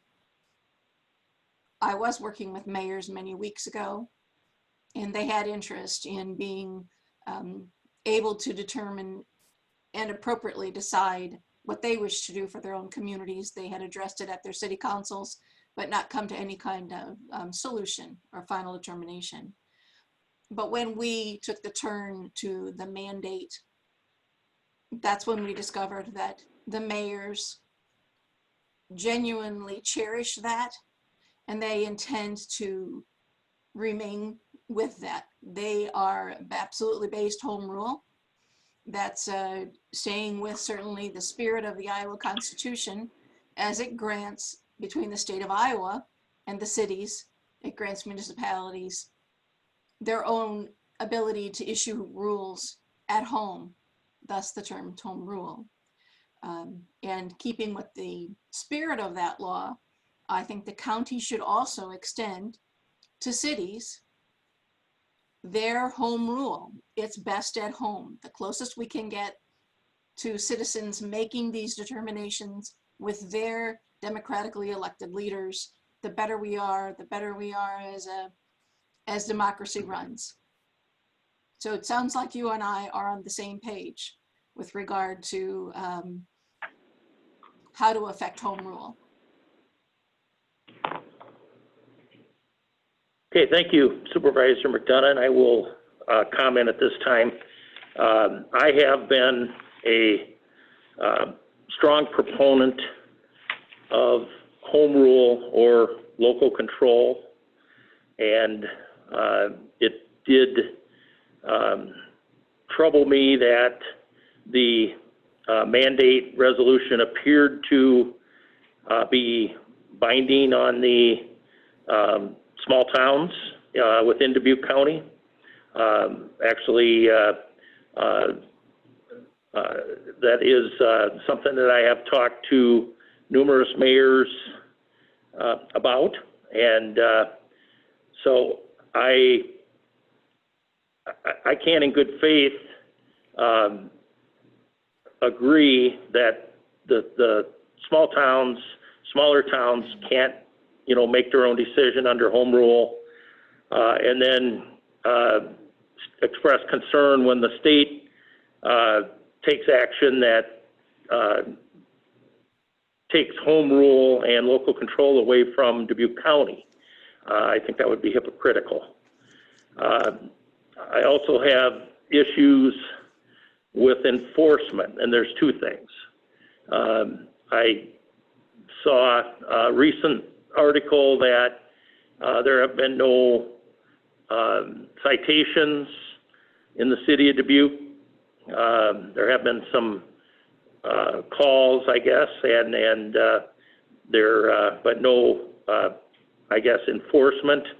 The other thing that is concerning is with the ordinance is having the business owners be the enforcers. And I traveled throughout Dubuque County. I'll use one example because it really struck a chord with me. Is I stopped to do some shopping at Silker's in Epworth and had a discussion with Larry Silker, who I respect and consider as a friend. And, they were, I believe, doing it right without a mandate. The individual working the front counter had a mask on. The day I was in there, the customers had masks on, and they weren't practicing just 6 feet of social distancing. It was more like 10 feet. But the idea of forcing the businesses to turn people away, even though they may not be within 6, 8, or 10 feet of another, and they've been through tough times, and I listen to those businesses. They don't want to be the enforcers of this, and I know, and I've talked to Molly Grover from the Dubuque Chamber of Commerce, and that, I think the Chamber of Commerce was on board at least initially with the Dubuque ordinance or resolution, but the issue of the businesses being the enforcers was a sticking point. I believe the Chamber is not taking any action or making a recommendation on what we're doing today, but as Molly Grover and I talked, we are both pro-mask, encourage people to wear masks, but do not wish to have our businesses be the enforcers. So I will not be supporting the resolution today. I recognize the work that went into this and applaud our members, but I think that, and then also the input from the mayors to me is important, and I really don't want us fighting over a mandate, because I think then the issue of masks gets pushed back and the issue of mandate creates a diversion and a fight. I have talked to numerous mayors, and they have indicated a willingness to form a coalition and a team and go forward and recommend the wearing of masks in their communities. And if I'm mistaken on that, I would certainly allow them to jump back in. But I think of all the folks that I talk to that are mayors, that's the message, the strong message that I got. So I think I'm going to be leaning towards the strong recommendation and will not be supporting the mandate. I have two comments. The first being that I was successful after many, many months in getting my driver's license renewed. To do that, the Iowa Department of Transportation required that I bring an admission ticket. And on the ticket it said, "We expect you to wear a mask." That's Kim Reynolds' agency. We expect you to wear a mask. When you go to the door to be admitted for your time appointment, the sign says, "We expect you to wear a mask. A mask will be provided for you when you enter these doors if you do not have one with you." So I think that's important. The language of required, mandated, sometimes we just get stuck in words, but knowing that we're expected to do the right thing in whatever situation we find ourselves in. When you're in a grocery store, it's expected you wear a mask. When you're at church, there's an expectation you'll wear a mask as a kindness to your neighbors. That's something that we might consider. Also, we have to speak about a mandate. We shouldn't let this issue go away without addressing the inability of the fair management to maintain social distancing on their property. We have seen events. I have been at events where people wear masks or not, but they are nowhere near socially distanced. And in fact, I think the fair board, the general manager, has been very forthcoming with me and indicating that they've changed signage. They have every sign posted that you can think of to ensure compliance, excuse me, at the event. The overhead PA system said, we sure would appreciate it if everybody would wear a mask, but it doesn't seem to be effective there. And we have these events happening that are widely attended, and primarily the folks there are not wearing a mask. That is county-owned property, and we might have the ability to come up to some kind of a mandate, or certainly if we would visit with them. This is my second ask, that we actually bring them in for a work session so we can hear from them what they're doing well, and how we can be more supportive and helpful. I do think that they maybe they shouldn't be covered by the mandate, but maybe being mandated would actually help them.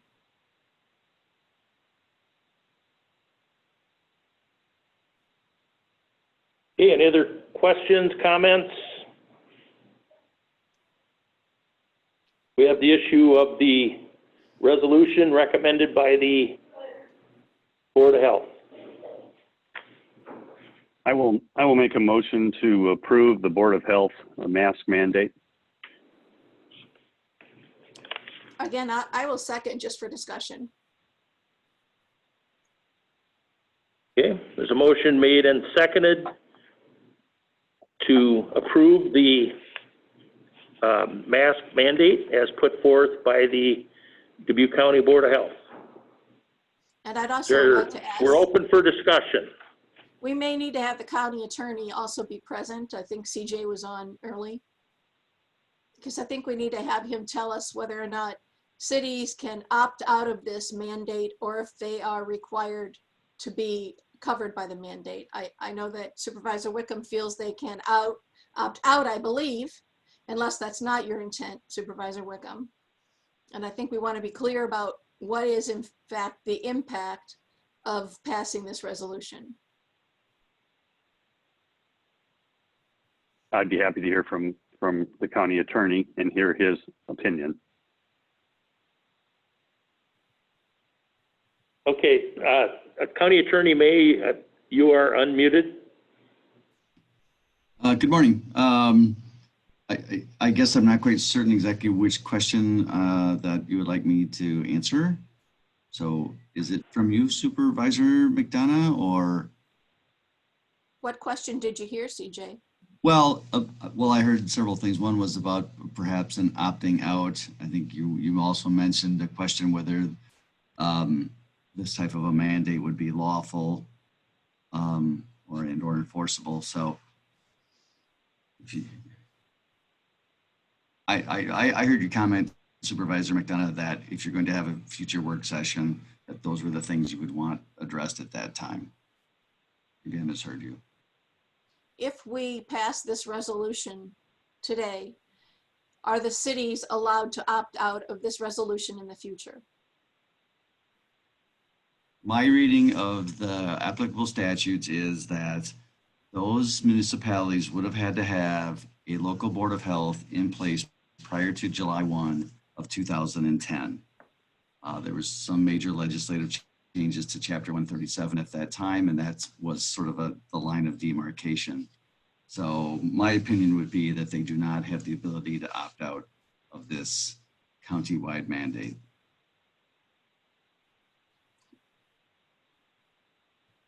So a vote for this resolution is a vote to have all the cities live under a mandated mask requirement then? Yes. That would be the purpose And I would of not comment that supporting this. we've heard, and maybe CJ May, you can comment on this, is it your understanding that the Attorney General has stated that the mask mandate at the Board of Supervisors and Board of Health level also is not, his opinion is that it's not following state code? The last thing I saw was back in March, Supervisor Wickham, and of course that had to do with, sheltering in place and whatnot. I haven't seen any updates, but it kind of is this problem area between county home rule and you folks adopting something that it would be inconsistent or irreconcilable. And so I believe the position has been that since the governor has not taken a position on mask mandates in particular, that there's nothing by you adopting one that would be certainly either inconsistent with her doing nothing in that regard or irreconcilable. And I think that really is where the debate lies. Thank you. Thank you. Yeah. So it appears that there is a legal debate, and my vantage point is the right thing to do. I've received correspondence and communication from medical doctors that I trust, and my family has gone to for services, and I've received advice from other medical professionals on the other side. And so it's very challenging as an elected official and not a health official to make decisions when they're forced upon you. and you don't like to be put in that situation. But at this point, I will side to the era of supporting it.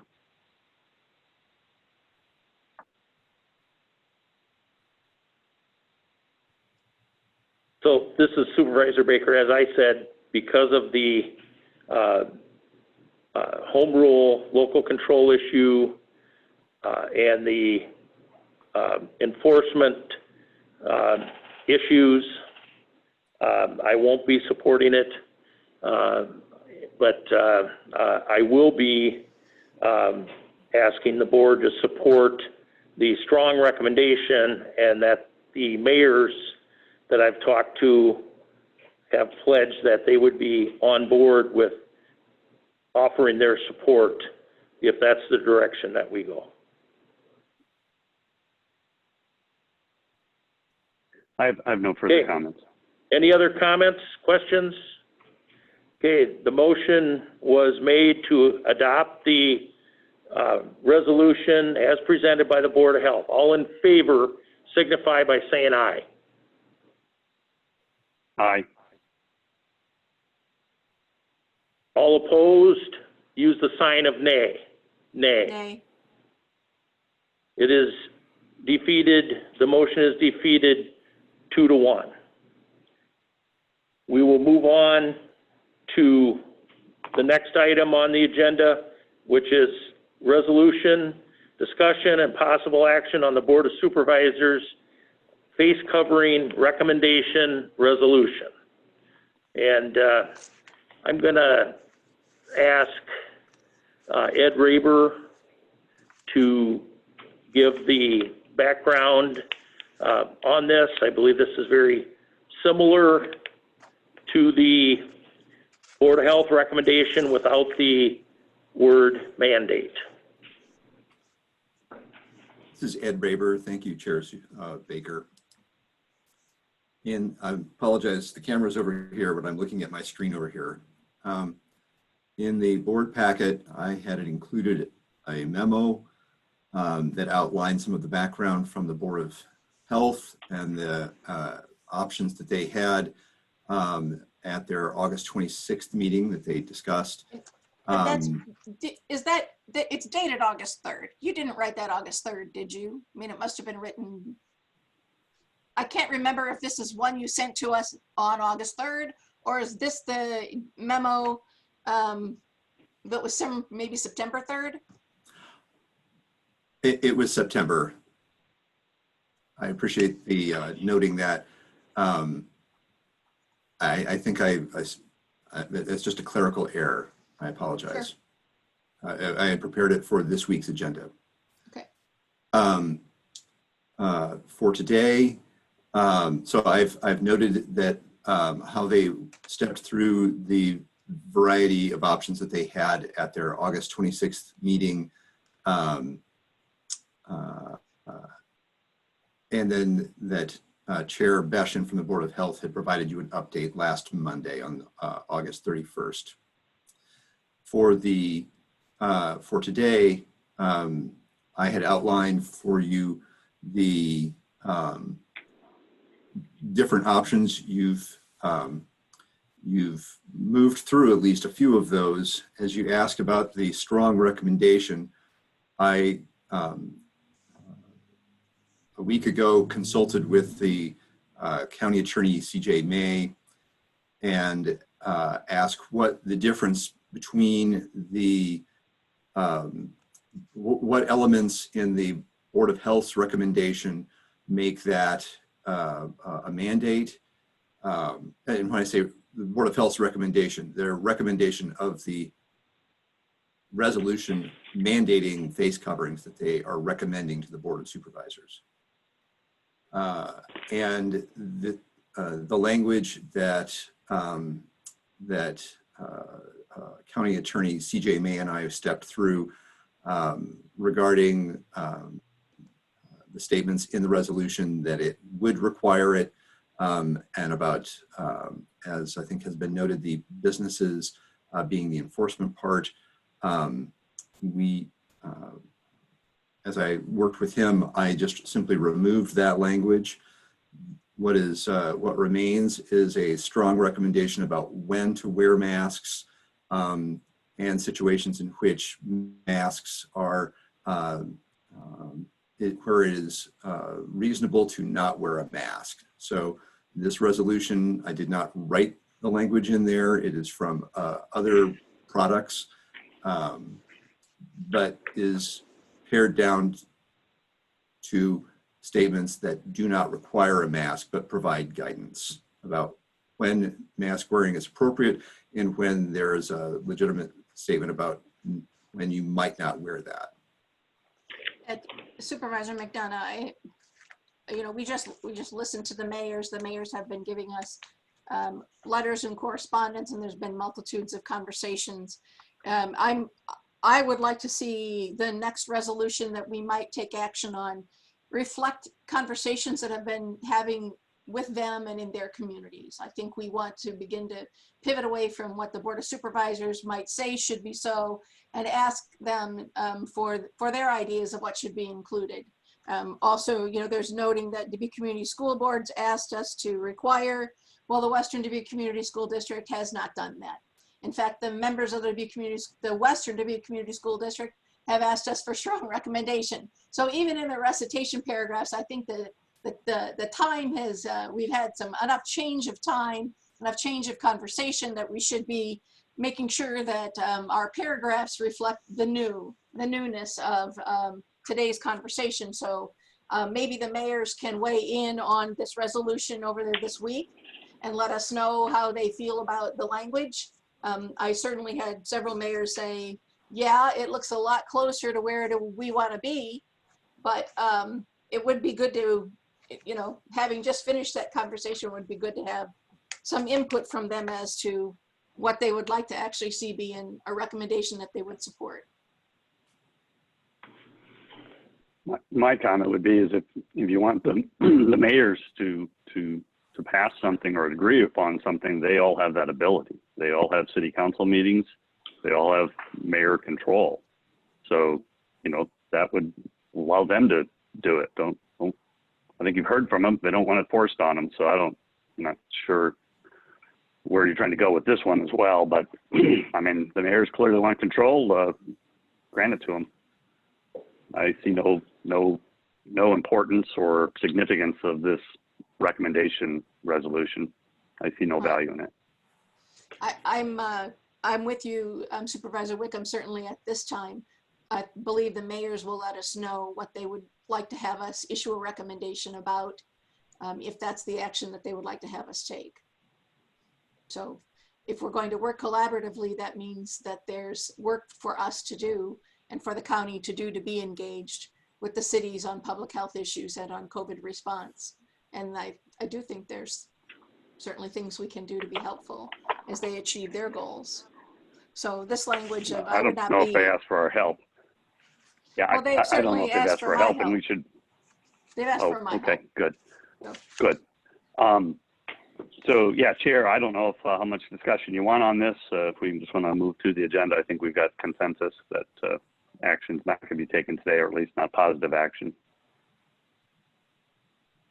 Yeah, it certainly, in the discussions I've had with the mayors, that they were looking for something they could take back to their city councils, and they all of them that I talked to indicated that they would support the alternative resolution that is on our agenda. And it is consistent with the governor's proclamation of August 21st, 2020, and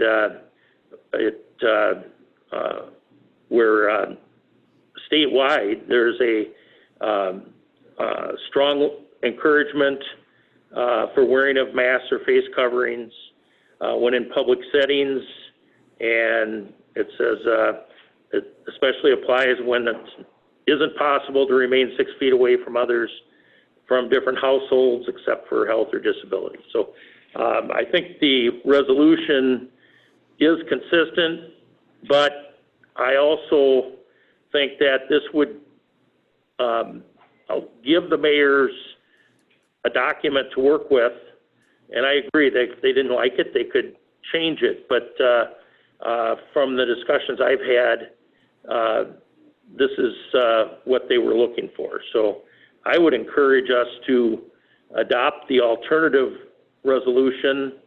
And my understanding is we would not have to go back and go through a process in order to do that. So it's properly placed on the agenda, and I think it gives us a chance to send the strong message from the county level and give the small towns something, I guess, a running start, if you will, to take this to their city councils and for discussion and possible action. Yeah, I'm not necessarily disagreeing with you, Supervisor Baker. I would just reverse the order. So have the mayors that wanted this support, have them publicly show the support and have them approve it, and then eventually bring it to the Board of Supervisors. The reverse has not worked, and clearly we've bended to the local control and the mayor's opinion along with others. And so I would be happy I would love to look at this when all 20 of the Dubuque County citizens, the citizens councils had approved it. But for us to approve it today would make little or no sense to me. Well, I'm looking at the letter from the Board of Health dated July 17th for a strong recommendation. So this is certainly not a new issue for us. The new issue was the mandate, and we have dealt with that. So I believe when the Board of Health sent the letter on July 17th, there was support from the Board of Supervisors for that. But again, I would like to give this resolution a chance and allow the small towns, the mayors, to take this forward. And I know that we have comments. We have a comment from Mayor Gassman on chat that she would be supporting this document. And all of the other mayors that I talked to supported this document.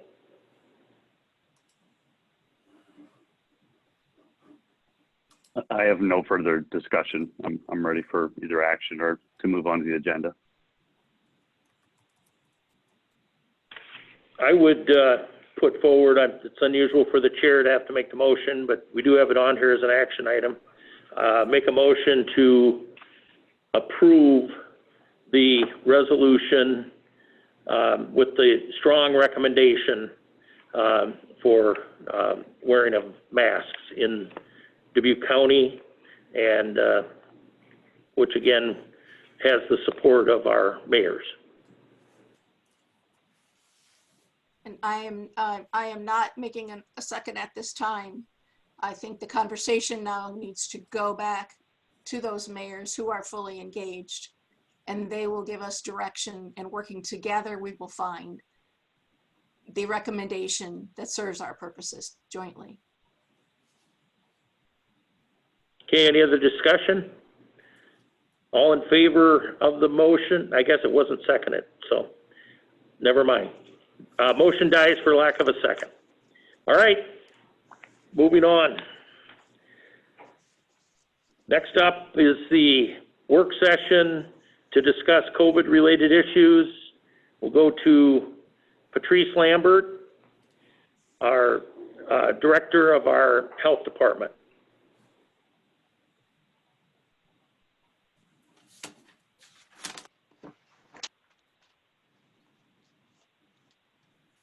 Is Patrice on? Good after. Yes, I was muted, so sorry about that. Can you hear me now? Yes. We can hear you, Patrice. Okay. Okay. Well, good afternoon, everyone. Yeah. I'll start with our updates for Dubuque County as of this morning. We have had in Dubuque County already 25,527 individuals tested. Out of that number, 2,210 have been identified as positive. Total recovered was 1,710, and total deaths remain at 36. With the with the hospitalizations, the dashboard still is listing, I believe, Saturday's count, and that was 7 within our Dubuque County hospitals. And our positivity rate on the dashboard is at 9.1% for the 14-day average. I will also share that we're continuing to do our weekly meetings and almost daily discussions with all of our schools, pre-K through 12, as well as our higher ed.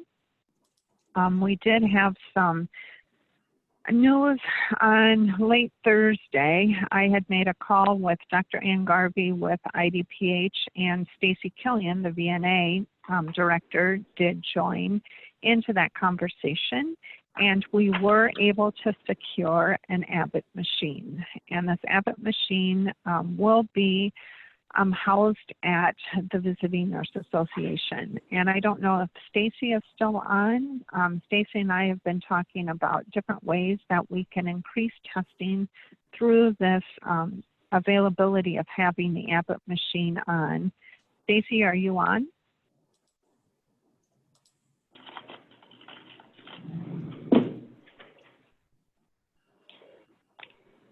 Stacy?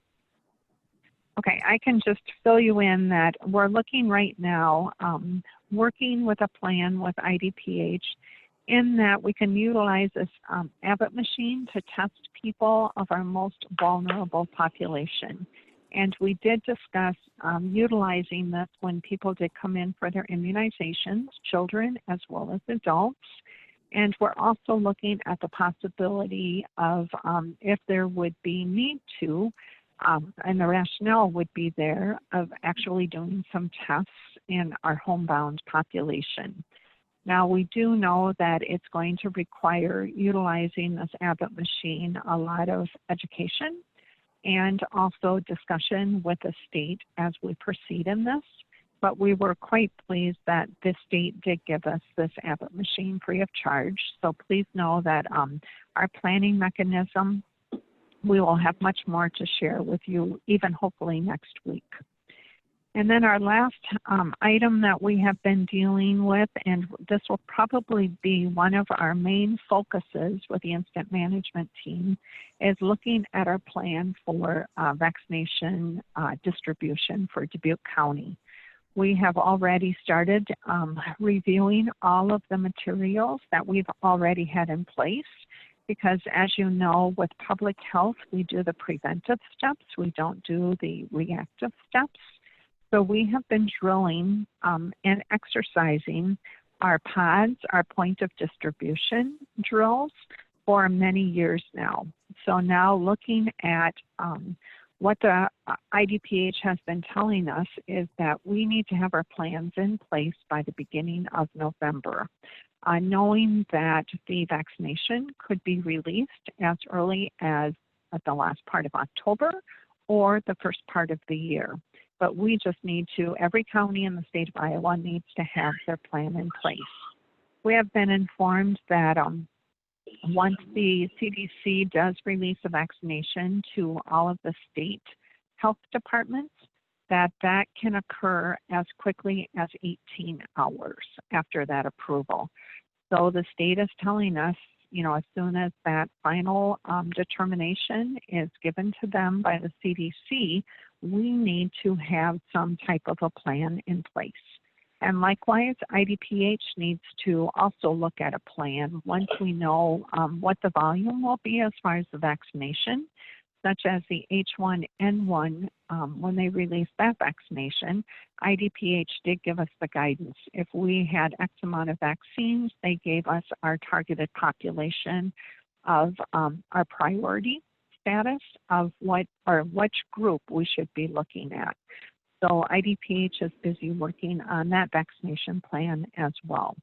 So again, that will probably be one of the incident management team priority from here on out, is our vaccination distribution.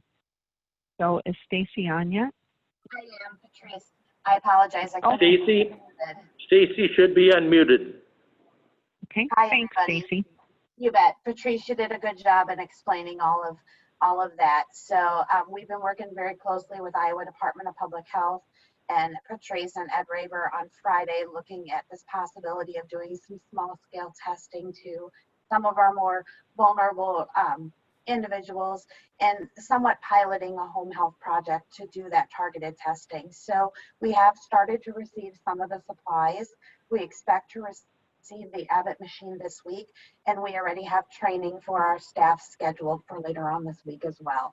So we hope that this is something that really can be a value of some of those that truly cannot get tested in other ways, and start doing some real prioritizing it in what our targeting is.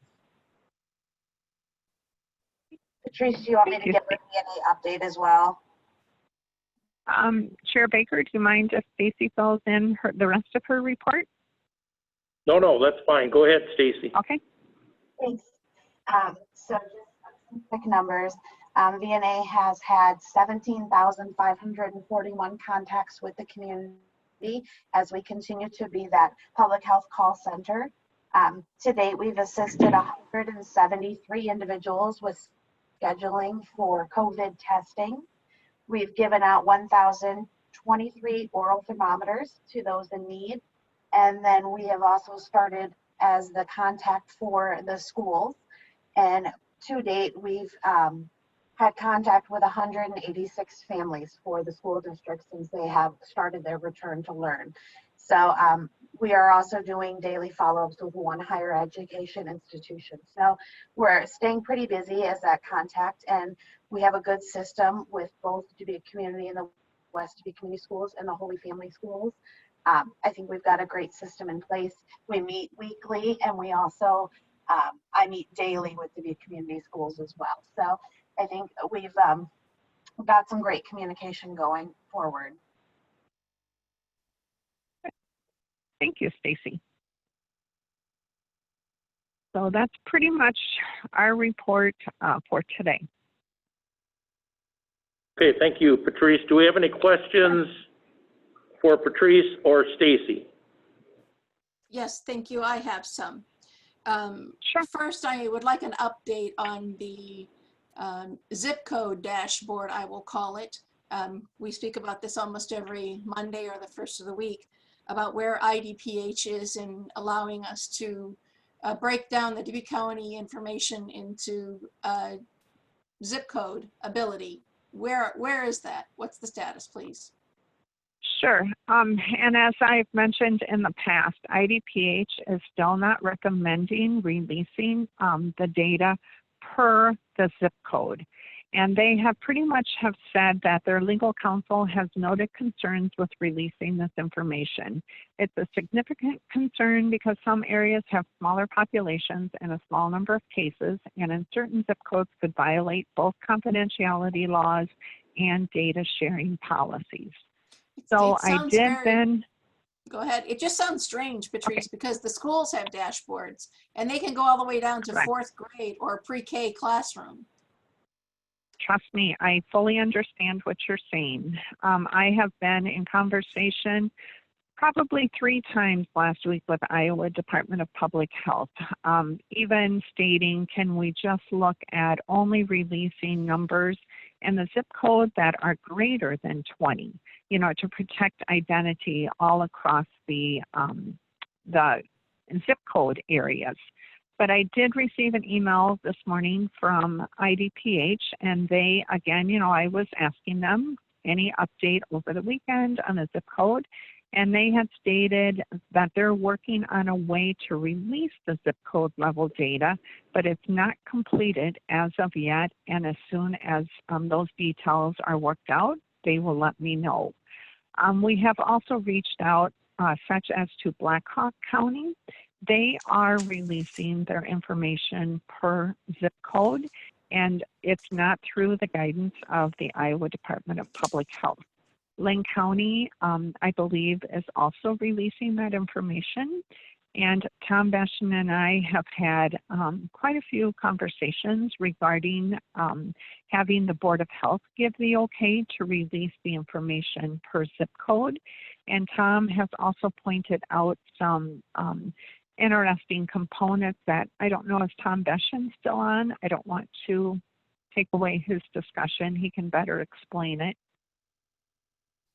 Well, the mayors Tom? are now asking for it, Patrice, so I think it Sure. changes the tone, and I would hope that it would change the purpose of your contact with IDPH to say that, you know, we have 20 mayors who are going to be giving consideration to communication inside their own communities, and they are asking for this so that they have some data to present to their citizens. And trust me, Ann, I have asked with that wording to IDPH. Thank you. Uh-huh. I just want to say that to everyone who's listening, there's many people in the room right now. I'm excited to see on for action by the board a new full-time hire in the Department of Health. That's we should be having balloons go off. I think that we're going to have 3 full-time employees, and that's a huge increase for us in addition to the part-time or 3/4 time clerical assistants as well. So that's huge, and well done that we found a person to do that job. I want to know if you think that the regular vaccinations for school children, school-age kiddos, and the vaccinations for little ones like my grandson, are parents stepping up and continuing to do vaccinations on schedule? Have we resolved that issue? I can start, and then I'll probably bring in Stacy as well, since she has been doing the immunization clinics. But Diane Pape-Freiberger and Katie Jones are the Board of Health members on the Board of Health Vaccination Subcommittee, along with Stacy and myself. And we have been working on just looking at ways, again, to be promoting the immunizations, and not only with our childhood immunizations, but we're also looking at the promotion of the influenza vaccination, because we know vitally how important the influenza vaccine is, especially this year. I mean, it's always been important, but because of the similarities with the signs and symptoms of the influenza and the COVID-19, it will actually be beneficial if we can have high numbers of the influenza vaccination given to the children as well as all the way up to the elderly, only because of the very similar symptoms between influenza and the COVID. We know that the COVID can pose major respiratory problems with anyone who possibly is testing positive with COVID. And we know that with influenza, that too can occur. So we do not want people to have to be burdened with signs and symptoms, or I'm sorry, with the symptoms of both the influenza and the COVID-19. So Stacy, can you say anything about your immunization clinics with the numbers that you're seeing already?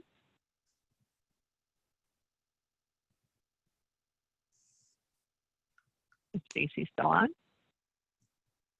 Is Stacy unmuted? Yes, I am. Thank you. I just got unmuted. Okay. Yes, and to answer your question, we're starting to see a huge uptake in parents wanting to get these kiddos in. For our office, we have never stopped doing vaccinations throughout this pandemic. We felt it was essential and critical to keeping protecting that immune system as best we can. So we did have a lot of cancellations early on in the pandemic, but we're starting to see parents feel more comfortable and bringing the little kids in and making sure that they have what they need. So I know for our office, we've seen a huge increase over the last 30 days. We've doubled our appointments, And beginning this week, we have just started giving out the flu vaccines to the little ones as well. So we will continue to open up those clinic times as much as we need to make sure we can get as many kids in as possible. Patrice, Chuck Eisenhardt is asking, could the Board of Health go into a closed session to look at that data that you have about zip codes to see if there's, more urgent need to do what Blackhawk County is doing?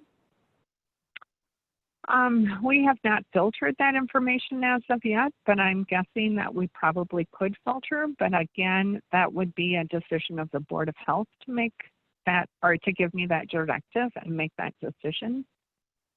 When are they next meeting? This is Tom Beshanian. I'd like to Tom. interject. I was trying to speak for the last 5 minutes, but I couldn't get unmuted. I did a little look at the zip code data over the weekend, not the numbers data, but the zip codes and how it relates to Dubuque County. And some of the questions I've come up with is how zip code data is going to be of value. For example, the city of Asbury can't tell anything by 52002. That is the entire city of Asbury. It is the west end of the city of Dubuque, as well as parts of Dubuque County. Piasta includes the city of Piasta. It includes all of Birds Acres and Thunder Hills, as well as the outlying parts of the county down as far as Highway 151.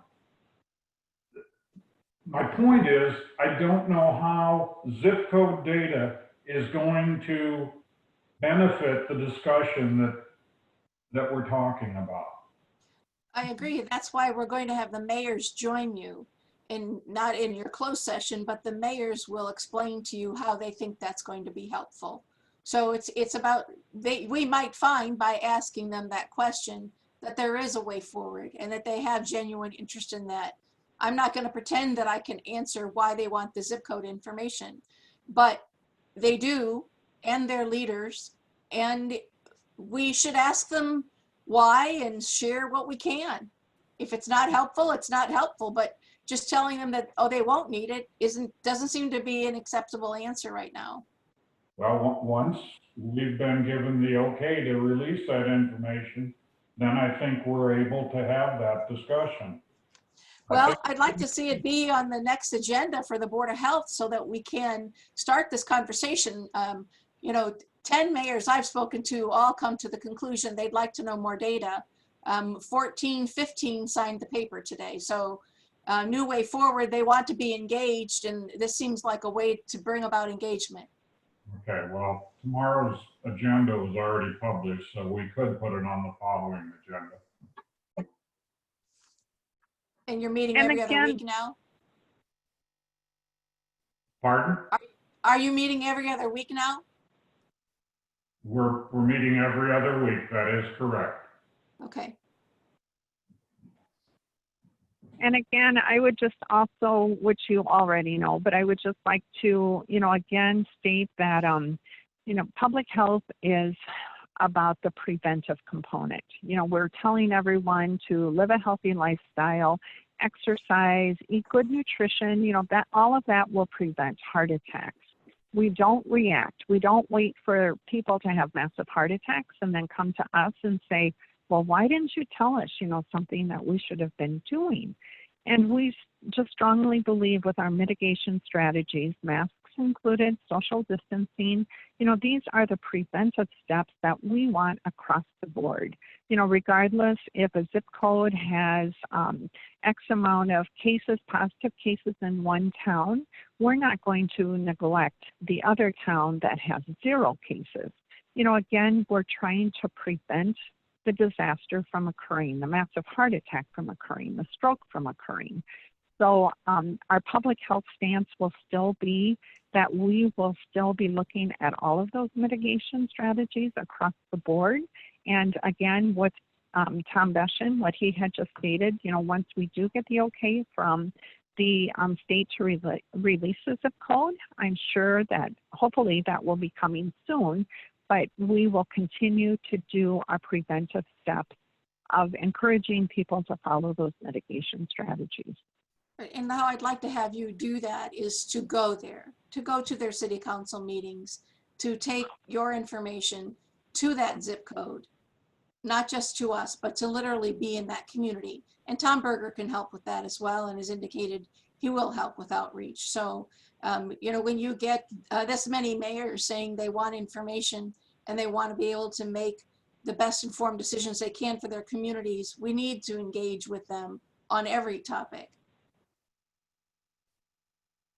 I don't think I agree, this is Supervisor Wickham. I agree that it's good to engage with our local mayors. I think it's also wise to support the recommendations of the unanimous Board of Health. And so I think today is not a good day to have balloons at the Board of Health and at the Health Department. And I have another question about the supplies for the Abbott machine. We know that the machine that Sunnycrest received is already, I think, out of supplies, and the back order is 3 to 4 weeks, which makes it difficult to do weekly testing when you don't have any supplies for 3 to 4 weeks. So they have to buy them wherever at about $100 plus each time. So what are the supplies that came with the Abbott machine? What do you anticipate there, Patrice?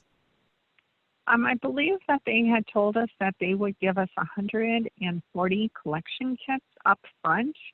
And then the way we ended our conversation, because I will share too that it sounds as though we're a pilot once again by having an Abbott machine at our local public health agency, such as, well, it is the Visiting Nurse Association, and being able to do the collection in the homebound residents as well throughout the county, that what they had informed us is once we had gone through the supplies that they're going to be providing us, we are to contact them. So we don't know if they will continue to give us those supplies free of charge, or if they will require us to purchase them. Okay, that's great. And my last topic then relates to what you just said, which is that our local public health agency is the VNA. And the email I sent you over the weekend is expressing what I've actually had some citizens now tell me as well. We didn't realize that the access to VNA for purpose of transparency with media, print, social, television, is through Unity Point Health Director. Their community, the hospital is in charge of directing written statements for anything related to the VNA. They're the county local health agency. They are our service provider. I don't understand why we have to have the lack of transparency in having Unity Point Hospital give us something in writing before we can get back to answers from you know, citizens to build transparency.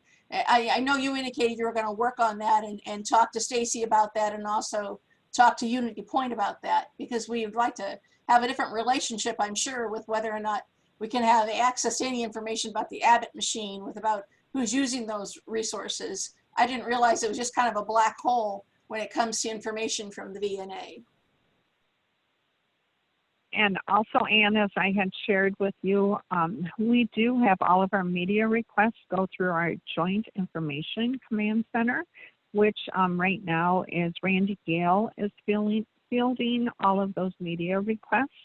And then through Randy Gale, he does contact one of the incident management team members to address whatever the media is asking us.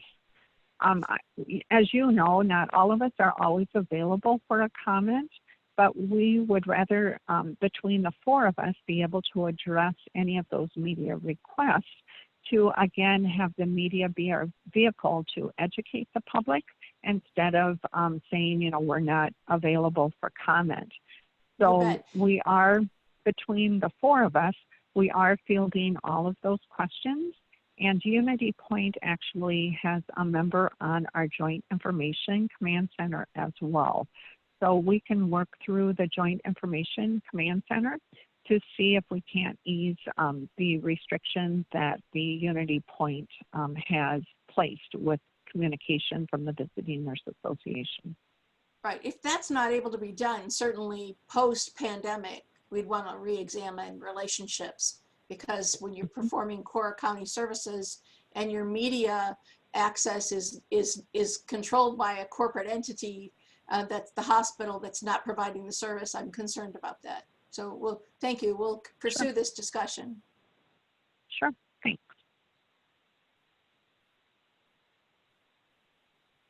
Okay, do we have other questions for Patrice or Stacy Killian?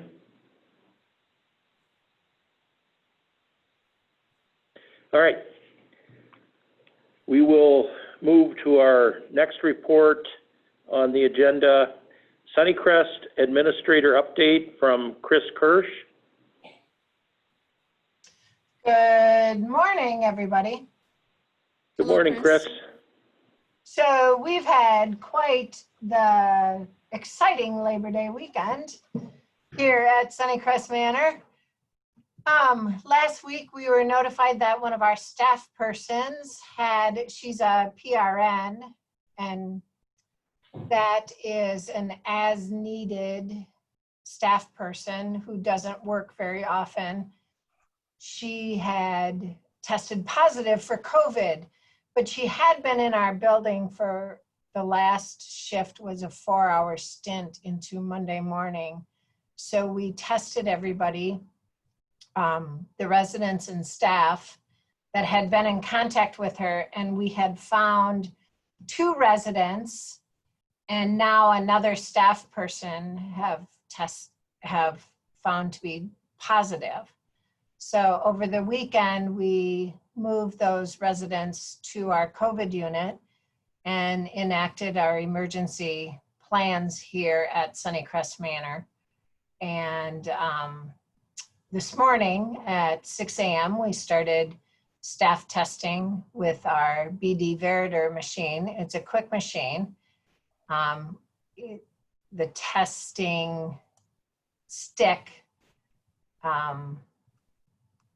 the analogy I use is it looks like a pregnancy test. But anyway, it sits for 15 minutes and then you put it in the machine and it gives you an immediate readout of the results. So we've tested about 50 employees already. The next clinic is from 1 to 4. And we've tested 2 villages and the other isolation unit. So this afternoon we'll be testing everybody else. So then our goal today is to get a negative test on all residents. So that's my story. Chris, are you saying that the 2 that have tested positive among the residents, you're thinking they might be negative today? No, they're positive.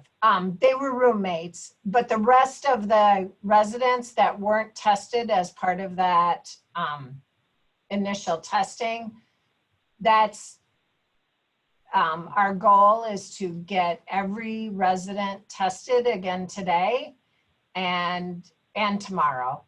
And then hopefully they all come out negative. So that's our goal, is to, and the positive residents are doing well. Good. Yes. So it's just kind of funky how it happened. Why do you say that? Because we do an assessment twice a day on our residents. So, you know, we check their temperature, we check their respiratory status, you know, twice a day. So that means the wonderful state surveyors will be back in our building because we've had a positive resident now. It's our first ones.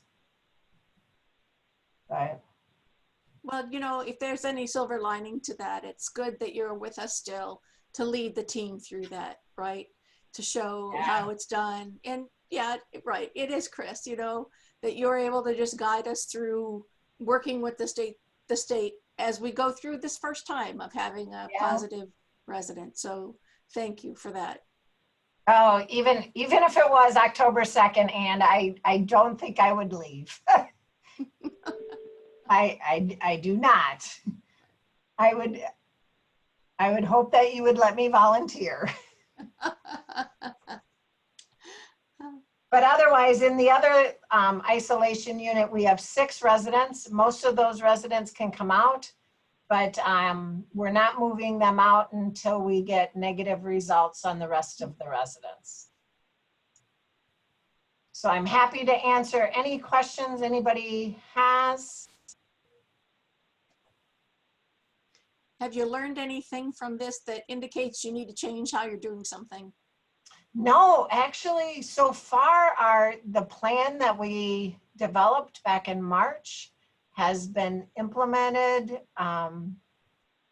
quite gloriously. It's going very well. In the middle of this, we sent one of our campers back, and now we've asked for that to return.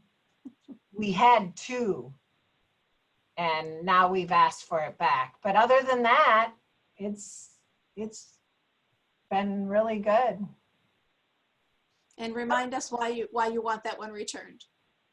Well, because now staff is staying on the hill, and you can only have 2 people staying in one camper to maintain that distance from each other while sleeping.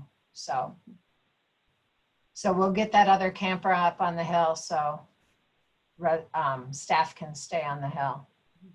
Kind of close that potential mitigation, just make Right. it a little better. And Very then, good. yeah. Okay, any questions for Chris Kirsch? Chris, thank you for your leadership and your positive report. You are welcome. I'll keep you posted. Thank you, Chris. Thank you. You bet. Okay, next up is our emergency management team update. Tom Berger.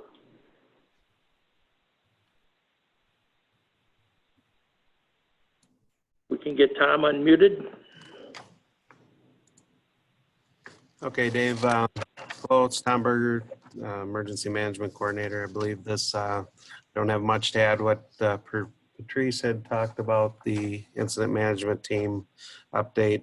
One thing we've been working on with the schools are required to do the fire drills, tornado drills, as well as some other evacuation drills, active shooter drills. So the state has released some guidance that'll be out. So we'll be working with that to get that out to the schools that, you just can't have a tornado drill. Everybody needs to know how to do it, but you don't want to pack everybody into a small area like we normally do. So we'll be working with the schools for outreach as far as that goes to help them through that. So the students know what they need to do in case of a real emergency, as well as practicing social distancing while they do that. So as far as the supplies go, the requests have slowed down quite a bit from the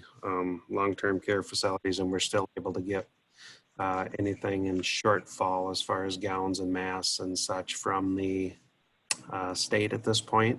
They deliver to us on Wednesdays, and we're also going to be in the process the next couple of weeks to getting our 30-day supply from Linn County. So that will be here in storage in case of another major spike. So that's pretty much where we're at, Dave. Okay, thanks, Tom. Any questions for Tom Berger? Okay, we'll move on. Next up is testing update with Ed Raber.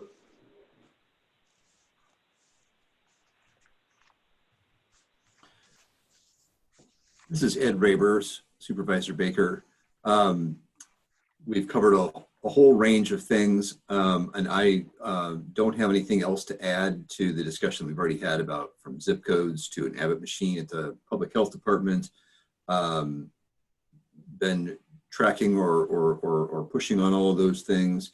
There have been some other things that have come up today, so we'll be continuing to try to figure out how to do that, as well as looking. I already have some other conversations that have led me to places that we can get supplies for either an Abbott machine or something like what Chris has. So I'll be continuing to try to figure out where these are, but I don't have anything, other information that has not already been stated by the other partners. Ed, I had written to Okay, thank you. over the past days. I had written to you over the past few days about testing opportunities. And the Abbott machine makes this available, where we could in fact go to Cascade. We could be in small communities trying to meet the smallest footprint, and having a provider be with us that is locally known and, you know, an influencer, for whatever that social media term really means. But that person could be there to make sure that the results and the codes that are being done there are being done by people citizens know. I saw that as a really positive thing to learn this morning. And I see you're nodding your head. You apparently can think of ways we can use this as well. Right. Whether we need to secure some additional machines, I am not an expert. I think that the one that Sunnycrest has is a little bit different. But as those become available, and just doing enough, having enough conversations with other institutions that maybe have those and their supply chain, I think that is a real opportunity. There is a medical clinic in several other communities outside of Dubuque, and figuring out how we can leverage that. That's where Patrice and Stacy Killian and I started our conversation last week. And we are going to continue to try to figure that out. I agree that the conversation this morning was very helpful. That maybe are in to try to work with either specific provider in those other communities, figuring out how they see that happening and their availability to do that. We will pursue that this week, today. Good, thank you. Good. Okay, Ed, could you just give us, for the purpose of the fact that we're in a public meeting, an update on the access to testing and the availability of testing, just a quick elevator version of that? Sure. Testing by appointments through the Test Iowa assessment continues to be going at Epic Health and Wellness. That is free for Iowans, and as I interact with the owner there, demand has been a little bit softer than it was a month ago, but that continues to be strong. People use they have a link right through the Test Iowa assessment that they're able to click and then select the time that they'd like to come in a window of time. That's eliminated lines along Cedar Cross Road. In addition, there's a couple other free services that are available out there. Through a federal health and human services arrangement, some pharmacies across the country, including 2 pharmacies here in Dubuque County, have taken advantage of that eTrue North system. That is a self-administered system, meaning the client actually has to do the swab with perhaps some guidance and instruction from a pharmacist. But that's happening at Union Pharmacy on Central Avenue in Dubuque, as well as at 3 Hardig locations with a drive up. So I've explored, had a recent conversation by email with Charlie Hardig, and they continue to report robust interest. They're able to do 30+ tests at each of their locations per day, and that's about how many that they're doing. So that has been in terms of the people valuing going to their local pharmacy or to a local provider, that seems to be borne out by the fact that their slots are generally filled. I've inquired to Hardig's if that would be a thing that they could expand to other locations that are not included in those initial 3. and they're only doing it at their locations with a drive up. So I respect that. That's been part of their plan, but that does rule out some other locations. So lastly, in our conversations with the VNA, as a trusted partner, people have been calling the VNA as they run into a hurdle in accessing testing at their own personal medical clinic on the recommendation of their primary care physician, or for whatever reason they have trouble accessing the other sources that I just outlined, the Test Iowa Clinic or these pharmacy drive-throughs. And the VNA encourages people that are having trouble accessing that to give them a call because they have tried to be able to help them with that, help them get testing, line them up. They are not allowed to actually fill out the Test Iowa assessment for an individual. The state would like a caregiver or a family member to do that. But beyond that, the VNA has been instrumental in helping people access testing here in Dubuque County. So I would encourage people, if you know someone that's just run into, has a number of barriers, calling the VNA would be a good resource for them.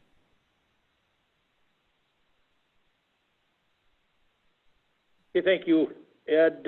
Any other questions for Ed Raber? Thank you again, Ed. Thank you. All right, next item is Board of Health update. I will turn it over to Board of Health Chair Tom Beschen. Thank you, Chair Baker. I don't have much to add. We've had a lot of discussion already this morning, but I will inform the Board of Supervisors that the Board of Health will be meeting tomorrow night at 6 o'clock. The agenda was just published.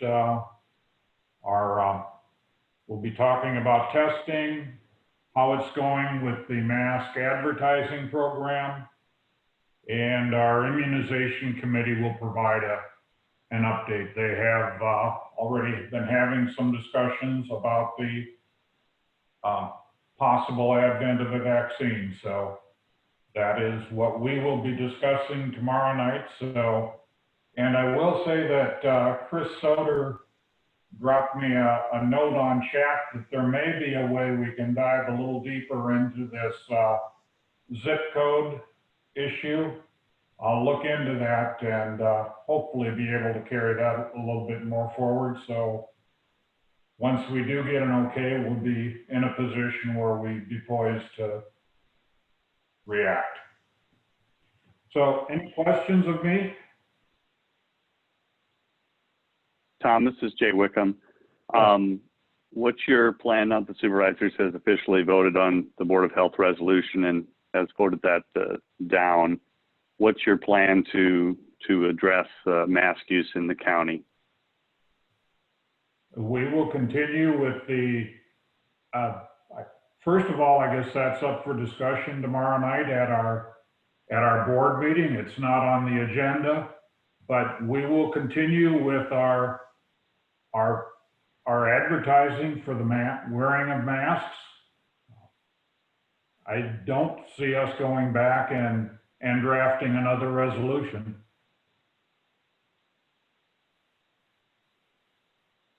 Okay, thank you for that answer. Okay. Any other questions for Tom? Tom Beschen? Okay. Thank you, Chair Beschen. Thank you, Dave. Okay, next item on the agenda is a work session with the county engineer, Anthony Barjett, IT director, Nathan Gilmore, regarding secondary roads radio update. And the item on the agenda is purchase order of radios for Dubuque County Secondary Roads Department. So I'll turn it over to Anthony and Nathan. Well, good morning. This is Anthony. I think I'm going to turn it over to Nathan to start off with. He's done a lot of the groundwork on as far as the pricing for the radios and such. So Nathan, you want to kind of present what you have in front of you? Sure. Good morning, supervisors. So this was back during the previous budget session to, we can say replace because there is a system in place right now for radios, but it does not work acceptably by anyone's metrics. So for a radio system for Dubuque County secondary roads, the pricing is based on the competitive bidding that was done from Butler County, which has since rolled forward and stayed the same through all of the radio system project for all of the departments up to this point. Raycom had worked with secondary roads back in December, January timeframe and came up with an initial list of all the equipment. We are coming towards the full testing phase of that radio system. In fact, I think the testing phase is actively in process right now. Full turn up should be around November, December timeframe. And with that currently in progress, we would like to move forward immediately with the purchase of the equipment for secondary roads. So by the time they're nearing the end of their testing, the equipment will be here physically. Raycom can start configuration of it, and we can start scheduling installs for all of the vehicles, the locations, the few handhelds, with the goal of having it installed by December, first or second week of December, which is achievable if we move quickly, as the hardware has about a 30 to 35 day minimum just to get it here, and then configuration after that.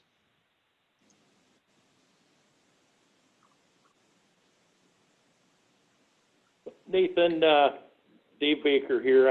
I've been working on the new radio system, first as a citizen member of the committee, and then in my role as county supervisor.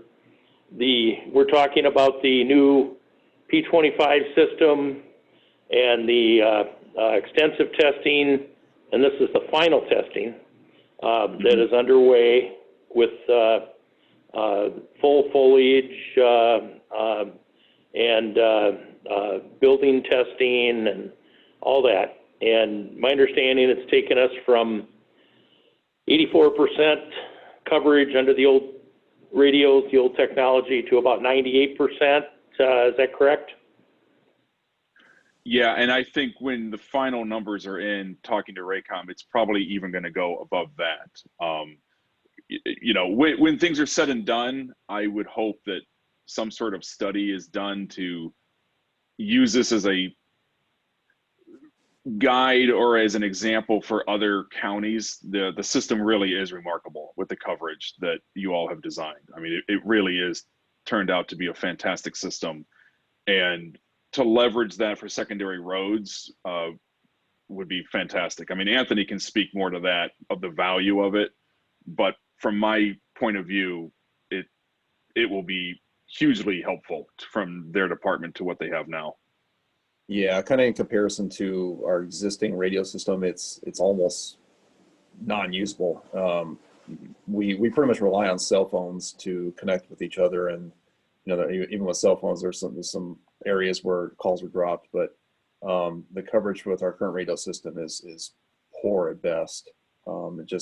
There's so many holes that around the county that we just can't even talk to each other. So I am very excited about this new system, getting onto it, and also being able to connect with other emergency personnel, you know, during flood events, or you know, whatever other disasters we might have come at us. Okay, thank you. Anthony, do you see where this would be useful and more, provide more of a safety net for when the road crews are out on during blizzards? And I know that occasionally there are times where our road crew is called out many times in natural disasters, floods, flash floods, that type of thing, that this will improve communication from vehicle to vehicle and with our emergency services, law enforcement, et cetera?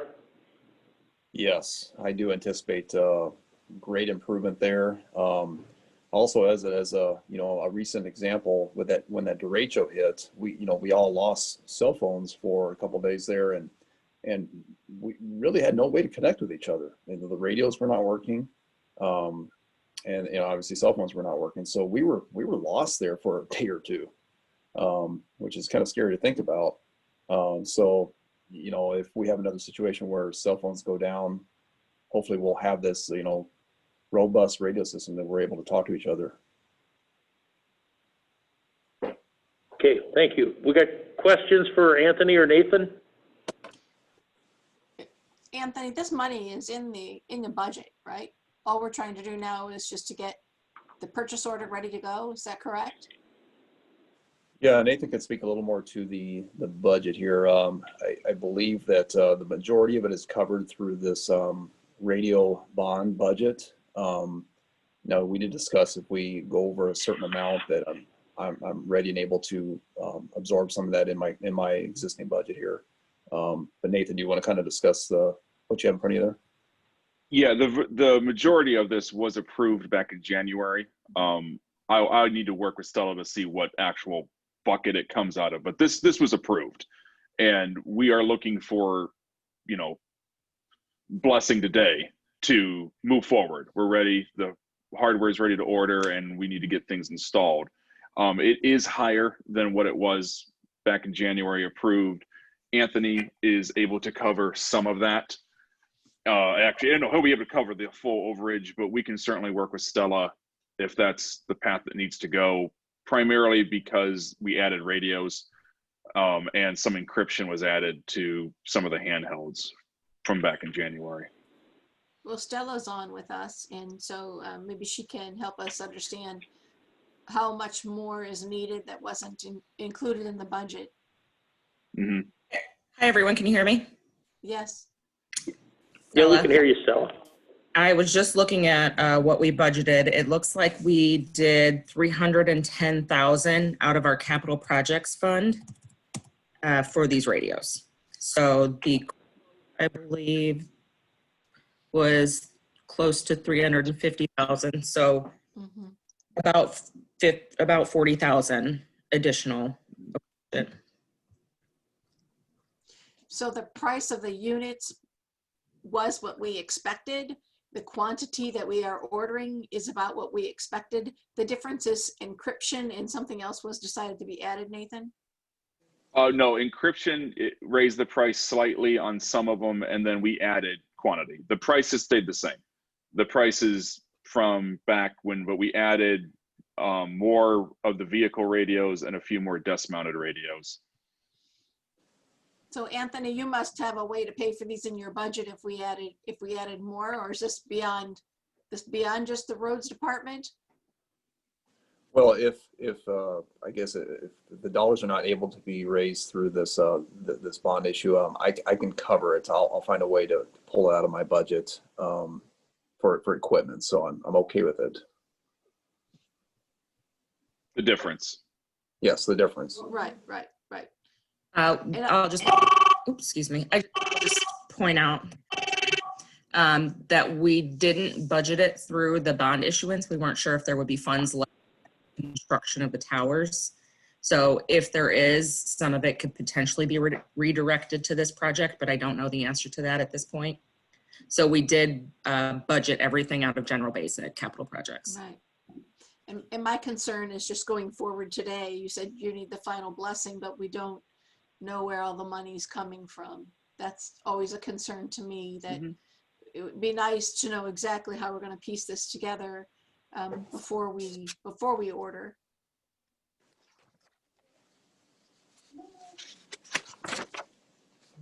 Is there a way to do that this week, Nathan, or is a week going to put us out of sync? I mean, it won't put us out of sync. I was comfortable with where we stood based on Anthony being able to cover the difference. if that's not, if we need to more specifically lock that down, then sure, we can come back at the Monday meeting. I don't need it more specifically locked down, but I didn't hear Anthony say it would be no problem. I heard him say he could shuffle some things around, and that I just want to be sure that this isn't going to come back to the supervisors to ask for more money. Well, Otherwise, as it is, should we, yeah, go ahead. sorry. So as it is, you know, I can pull from new equipment budget, and I have some dollars in there to cover this. You know, there were some miscellaneous pieces of equipment that we were possibly looking at, but I can certainly hold off on those pieces for until the next fiscal year. This is, you know, a far more important expenditure. So the dollars are there. I just have to kind of reprioritize, you know, what we're expending on. Right, and Stella, you're gonna see if there's something left in the actual bond dollars to see if that can close this too. I don't know if we would know that by this week, but I will absolutely follow up. Okay. I would appreciate that. I'm okay moving forward. I'd put in the discretion of our staff between Stella and Anthony and Nathan. I'm pretty confident they'll be able to work it out related to the budget and the implementation. So you have my full support and trust. Very good. Do we have a resolution before us today? I didn't see one. There is no resolution. This is, they're asking to move forward with purchase order of radios for Dubuque County Secondary Roads Department, and I support their request to do that. Okay. Do we need a resolution for next week, or we just, it's in the budget? When we sign the in the contract, budget. we'll have the resolution. Okay, very good. Okay, thank you. Thank you. All right, I'm gonna ask for a brief recess. Again, 5 minutes. So I'd ask for a motion for a brief recess. So moved. And I will second that. Okay, all in favor signify by saying aye. Aye. Aye. Aye. Okay, brief recess.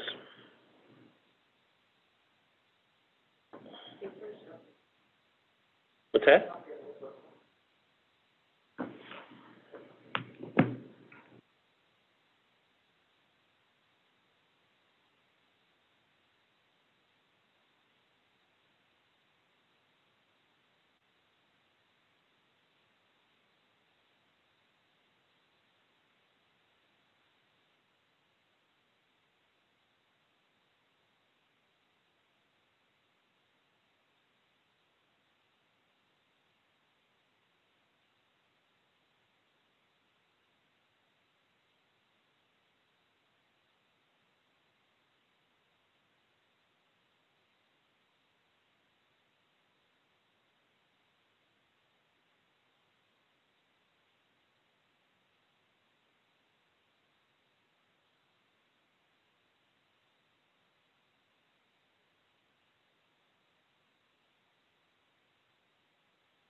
It was like 12:58.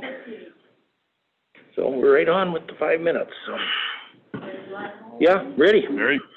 I'm ready. Very good. Okay, we're right at 5 minutes.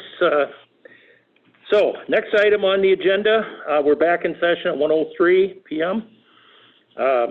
Work session to discuss the ATV and UTV ordinance.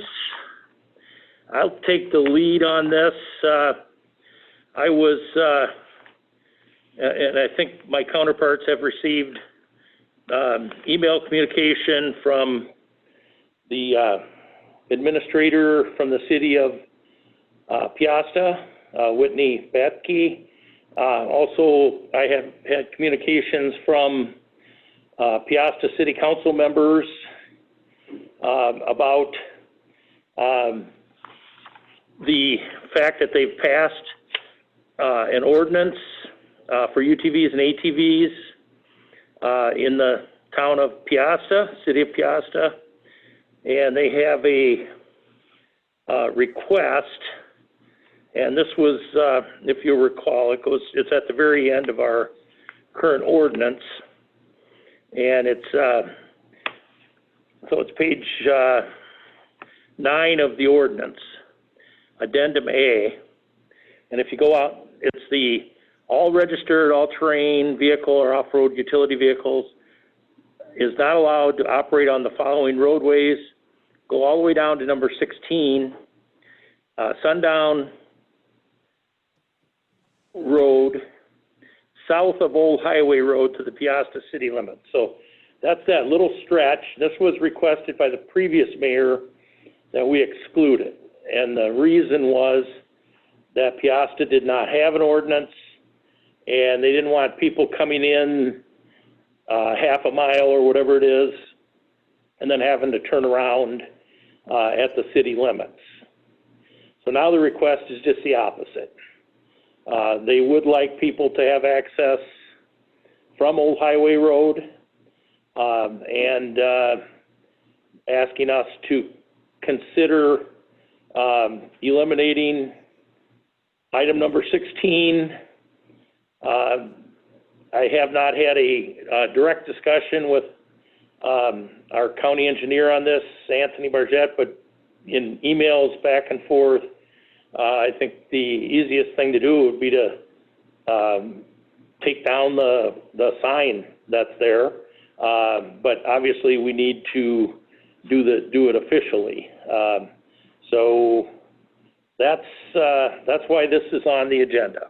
So Piasta has done their 3 readings, passed the ordinance, and I think there was some discussion about whether or not we should, on our, put up a sign stating what the Piasta rules are. And I really think that's Piasta's role in this, and that for us, it's just a short piece of road that we had taken action to keep off limits at the request of the city, and now the request from the city is to open it up. I'll open it up for discussion or questions from Supervisors McDonough or Wickham.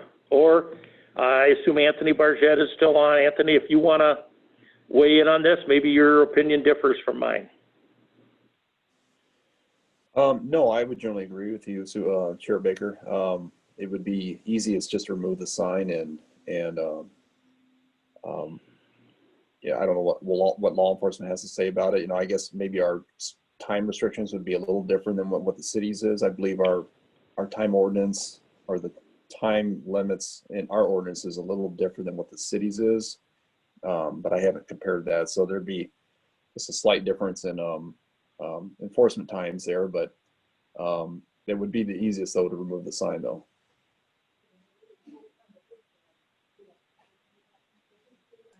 I have no problem with this. We should do whatever we need to do to strike item 16 from addendum A and go on. That's what I think we need to do, but it's in an ordinance, so whoever wants to step us through how we're going to get that done, that's probably the next piece. Supervisor Wickham, I think what Supervisor Baker had mentioned as far as my understanding of the process of how that got on to the banned list or not allowed list was pretty accurate. I think it was at the request of City of Piasta and specifically their mayor at the time. And I don't know if the council really weighed in on it. I would look, if we're going to look at one road, maybe we can look at a few others and see if there's others that needed to be added or deleted at this point. And so, and then also I'd be interested in what the process is. I think we set up the ordinance as an addendum so that we wouldn't have to obviously mess with all the language of the individual ordinance, just the addendum, the roads.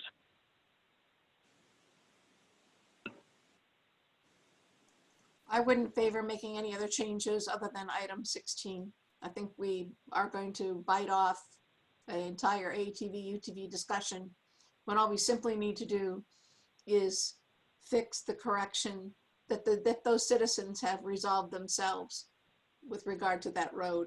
That's a very simple fix. I don't know that it would need any kind of public hearing unless it does because it's part of an ordinance.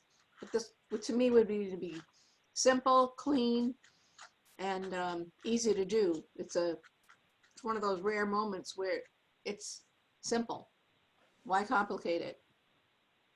Yep. This is Dawn Sherman. I just confirmed with our deputy auditor as well that the addendum still is part of the ordinance, so we would have to do a public hearing and publish those in the newspapers, and it could be the 3 readings of it unless they're waived by the Board of Supervisors. Well, there goes simple. So if we're going to go through that process, I think we then make sure that this is what we want. And maybe at the end it is only one change or modification, but if you're going to have the hearings, you're going to have the postings, you might as well get it right.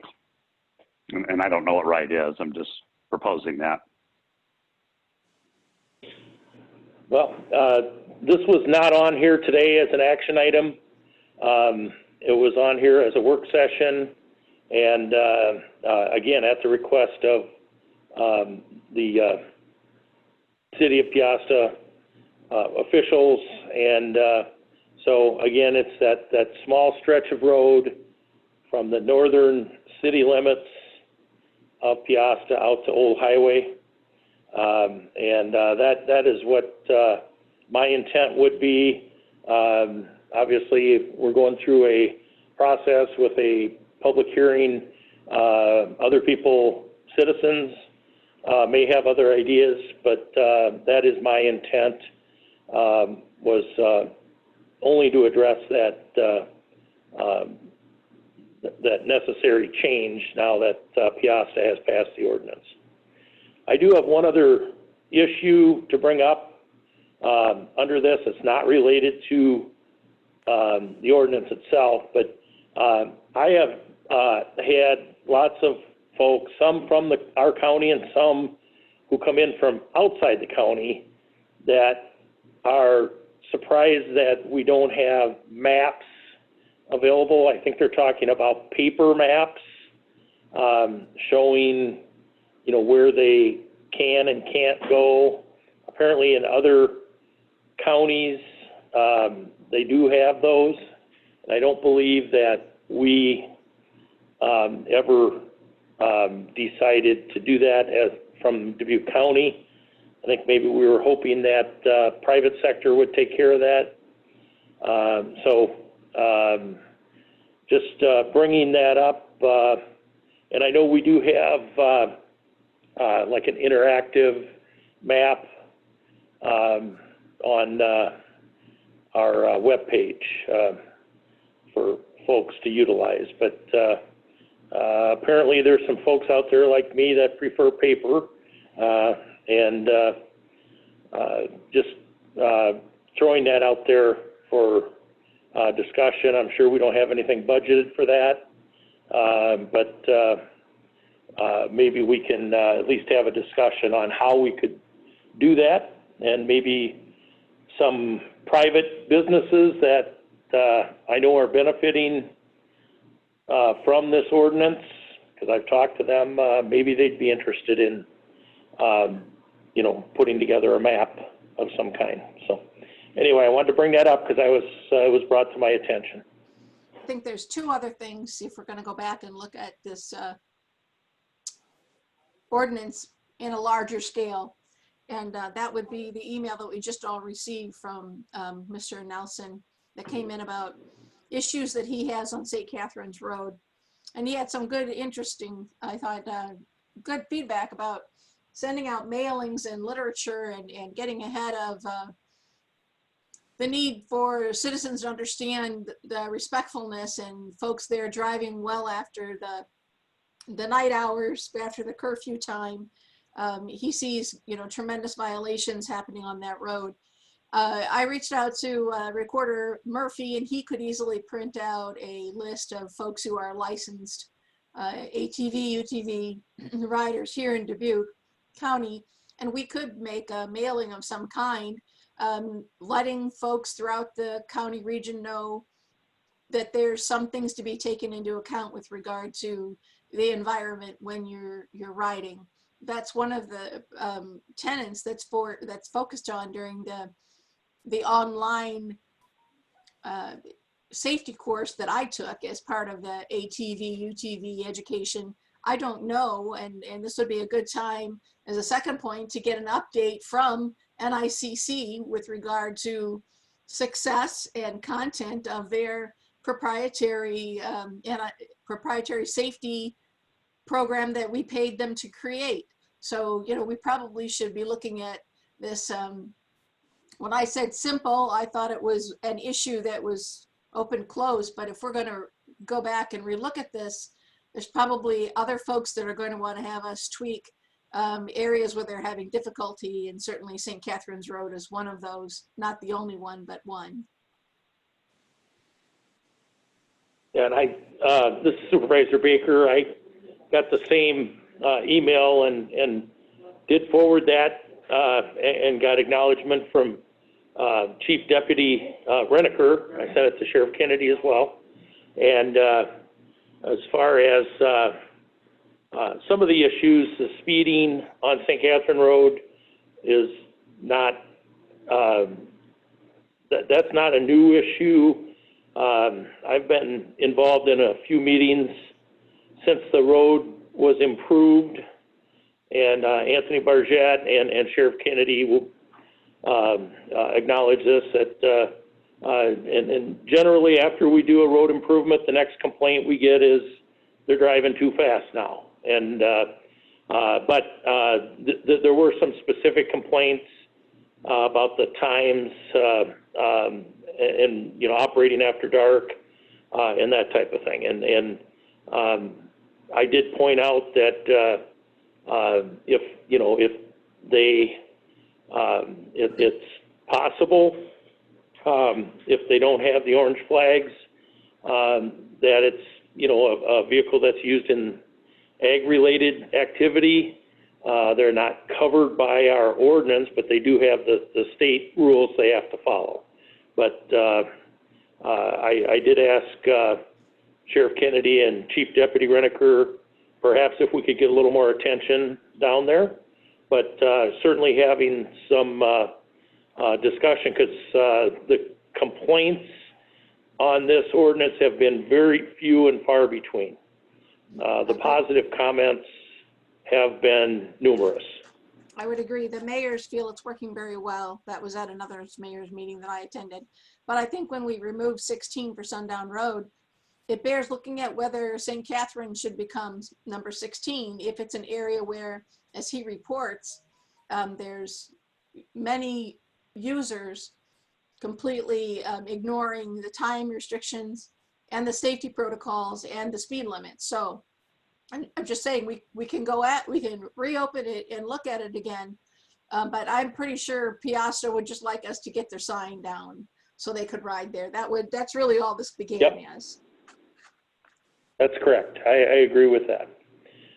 All right, any other questions, comments on this matter? None for me. All right. We'll go to the next item on the agenda, which is a resolution regarding the appointment of deputies, assistants, and clerks. And we'll go to Dawn Sherman, our Human Resources Director.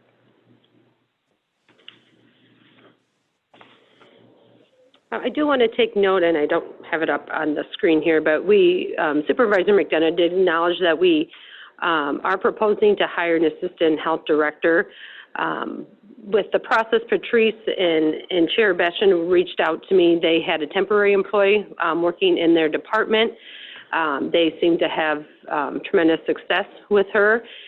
She did meet the qualifications of the job, and so they did an interview process as they did for this recruitment pre-COVID. And so she went through the same process as others.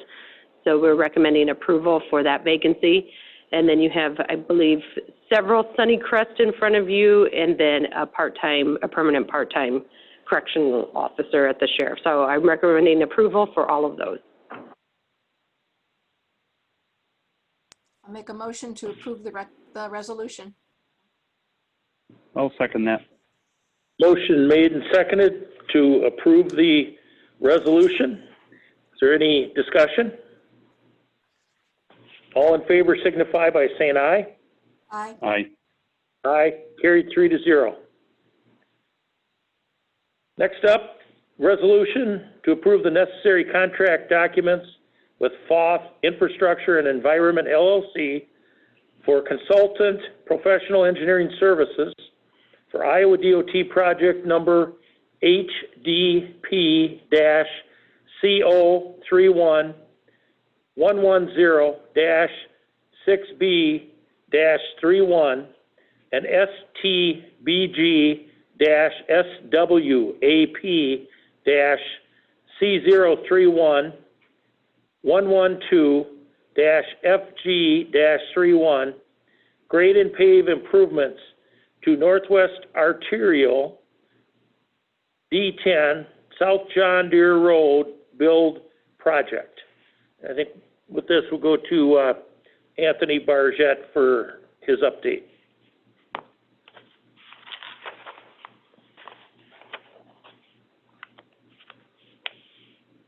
Can we unmute Anthony, please? Thank you. Okay, now I'm unmuted. Can you hear me now? You're good, Anthony. Okay, thanks. So before you is the contract from FOF for the John Deere Build Grant project, and this would be only specific to the county roads of South John Deere and West John Deere Road. So this contract has gone through a pretty extensive DOT audit where they check over their contract pricing amounts, and they compare that to kind of what's standard out there for pricing, make sure they're not overpricing for certain things, and they want to make sure that DBE commitments are being met and other items like that. Everything I understand about consultants, kind of talking to the DOT, sounds like generally everybody's pretty pleased with this price for this project. It's running right around a little less than 10% of the full contract amount or full estimated amount for the project, which is good. And this we do have $1.5 million designated from the STBG swap funding from the DMATs to go towards consultant engineering. So this would still leave us right around $1 million to put towards the contract administration contract that we'll eventually have to bid out as well. So we should be sitting pretty well budget-wise for this consultant project. Okay, any questions for Anthony?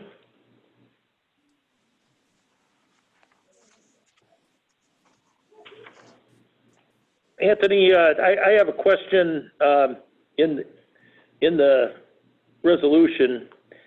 It references Northwest Arterial, but I thought that was separated from this project. It is. The only exception is that when we originally named this project, we named it as the Northwest Arterial John Deere Road Build Grant Project. So the DOT and the Federal Highways, they're very specific on the names they use, and we don't want to kind of go away from what was programmed as the official project name. So that's the reason why we're using the Northwest Arterial name still in there, but no dollars of this particular contract is going towards Northwest Arterial. That will have to be negotiated later on from the city of Dubuque if they wish to do that. Okay, thank you for that explanation. All right. I'll make You a have motion to any other approve the questions for resolution. Anthony? Okay, Make a motion to approve the resolution. all right, there's I a will motion second to that. approve the resolution with a second. Is there any further discussion? All in favor signify by saying aye. Aye. Aye. Aye, carried 3-0. All right, next up is a resolution requesting reimbursement from the Iowa COVID-19 Government Relief Fund. And for this, we would turn it over to our Budget Director, Stella Rundy. Hi, everyone. Can you hear me okay? Can hear you just fine, Stella. Okay, great. So the resolution you have in front of you today, I'll just give a little background on it. If you recall, the CARES Act was signed into law in March of this year in response to the COVID-19 pandemic. Government bodies were eligible to apply for direct payment if their population exceeded 500,000. As we know, Iowa was eligible for direct payment. So $125 billion, or $1 million, excuse me, was directed to the state of Iowa to disperse. So out of that $125 million, $100 million was allocated to cities and counties based on their 2019 estimated population. So for Dubuque County, we were allocated a total of $1,233,709.55. So we've been waiting for the state to say how we can claim these funds, and last month they established the guidelines. So we can use those funds to cover costs that were necessary expenditures due to the COVID-19 public health emergency and items that were not budgeted as of March 27th, 2020. So that's when it was officially signed into law. So the first window for these funds is due on September 15th, and it's for expenses we incurred between March 1st of 2020 and July 31st of 2020. So we're required to request eligible reimbursement from other sources first. So things that FEMA would cover, we're required to request FEMA actually cover those before requesting from the state of Iowa. So we've submitted our initial FEMA reimbursement request with things like PPE, sanitizing products, testing equipment, supplies. That's been submitted, and we're going back and forth with FEMA on all the necessary documentation there. Items that we're going to request from the state of Iowa in this local government relief fund are temporary emergency staffing for COVID-19. They made a decision to allow us to presume that 25% of payroll costs for public health and public safety employees are presumed to be services substantially dedicated to mitigating or responding to COVID-19. So that's a large chunk of what we're applying for at this time. Also, we were allowed to do equipment for electronic meetings, software or technology infrastructure to allow for local services to continue while social distancing. So in order to be eligible to receive those funds, we have to pass a resolution. So that's what's in front of you today. So the resolution is for the entire $1,233,709.55, as we have already exceeded that amount from March 1st through July 31st. So we'll be asking for our full reimbursement in this initial application. So resolution states basically that we follow the guidelines of the program, and if we miss anything, we'll be liable for repayment of the funds. So it's basically the first step. So hopefully Okay, that thank covers. you. Stella, Yeah, if you have any questions, please let me know. any questions for Budget Director Rundy? Okay. Is there a motion on the resolution? I do have a question. Sure. Stella, maybe you can walk me through again the timing, and then the whole total dollar amount. And so is the max reimbursement the 1,233,709? Yes. And then what is the timing in which we have to submit those budget items or submit the reimbursement items? Right. So the application is for the time period March 1 through July 31. So the expenses incurred during that time period, and it's due by September 15th. So next week. Okay. And then what was the rationale for those time periods? I mean, obviously the pandemic's not over. If you can explain maybe the state and federal relationship and what is the rationale for those dates? I really don't know. I was surprised to see it did not align with our typical fiscal year end, frankly. I think they were just trying to get this out to the local governments to seek reimbursement. But I think we won't be eligible because we are asking for the maximum reimbursement now, but they will open up another window of August 1st through, I think it's September 30th, and that's due October 8th or something like that. So I don't know. So you're already familiar with a second tranche of funding and or application window Yes. being open. Okay. Yep, All they've right, already thank you. That stated answers it. my question. Yep. Okay. Okay, any other questions for Stella Rundy regarding the resolution on the requesting reimbursement from the Iowa COVID-19 Government Relief Fund? I'll make a motion to approve the resolution as presented. Second. Motion made and seconded to approve the resolution. All in favor signify by saying aye. Aye. Aye. Aye. Carried 3-0. Okay. Next up on the agenda is a resolution approving Vote Safe Iowa Initiative Grant Agreement.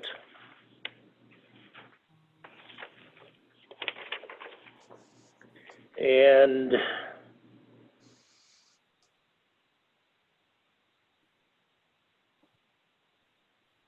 yeah, Denise Dolan or Jenny Hillary available?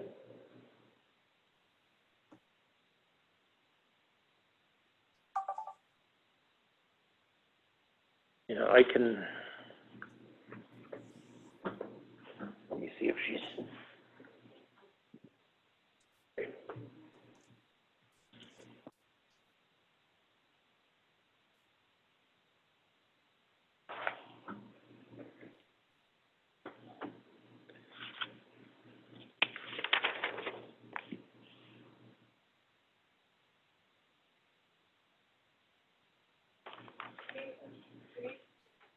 oh, Denise is getting on? Okay.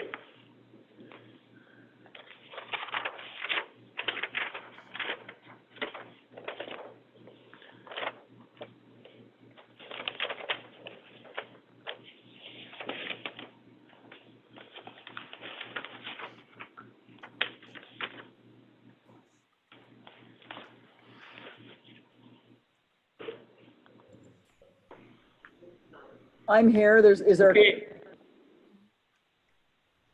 Denise, we're on the resolution regarding the Vote Safe Iowa Initiative Grant. Yes. Okay, just looking for some background information. Oh, I guess I didn't make my resolution explanatory enough. Secretary of State has received funds from the feds for running elections, and agreement is for us to apply for our portion of the funds.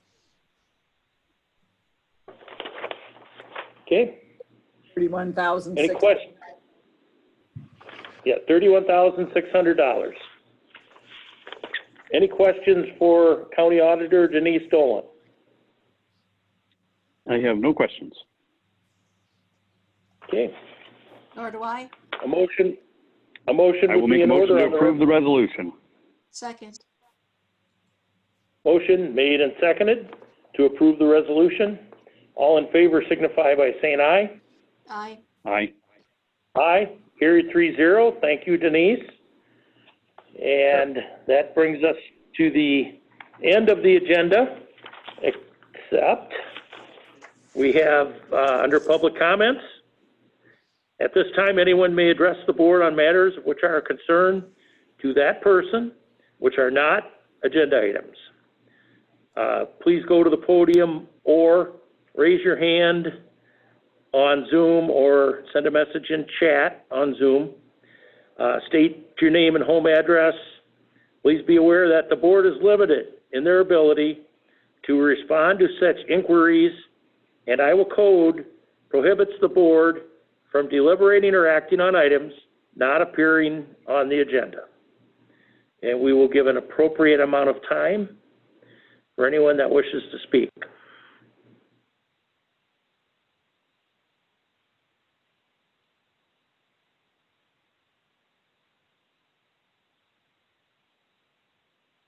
The switchboard is not lighting up. Okay, would entertain a motion to recess. Excuse me, to adjourn.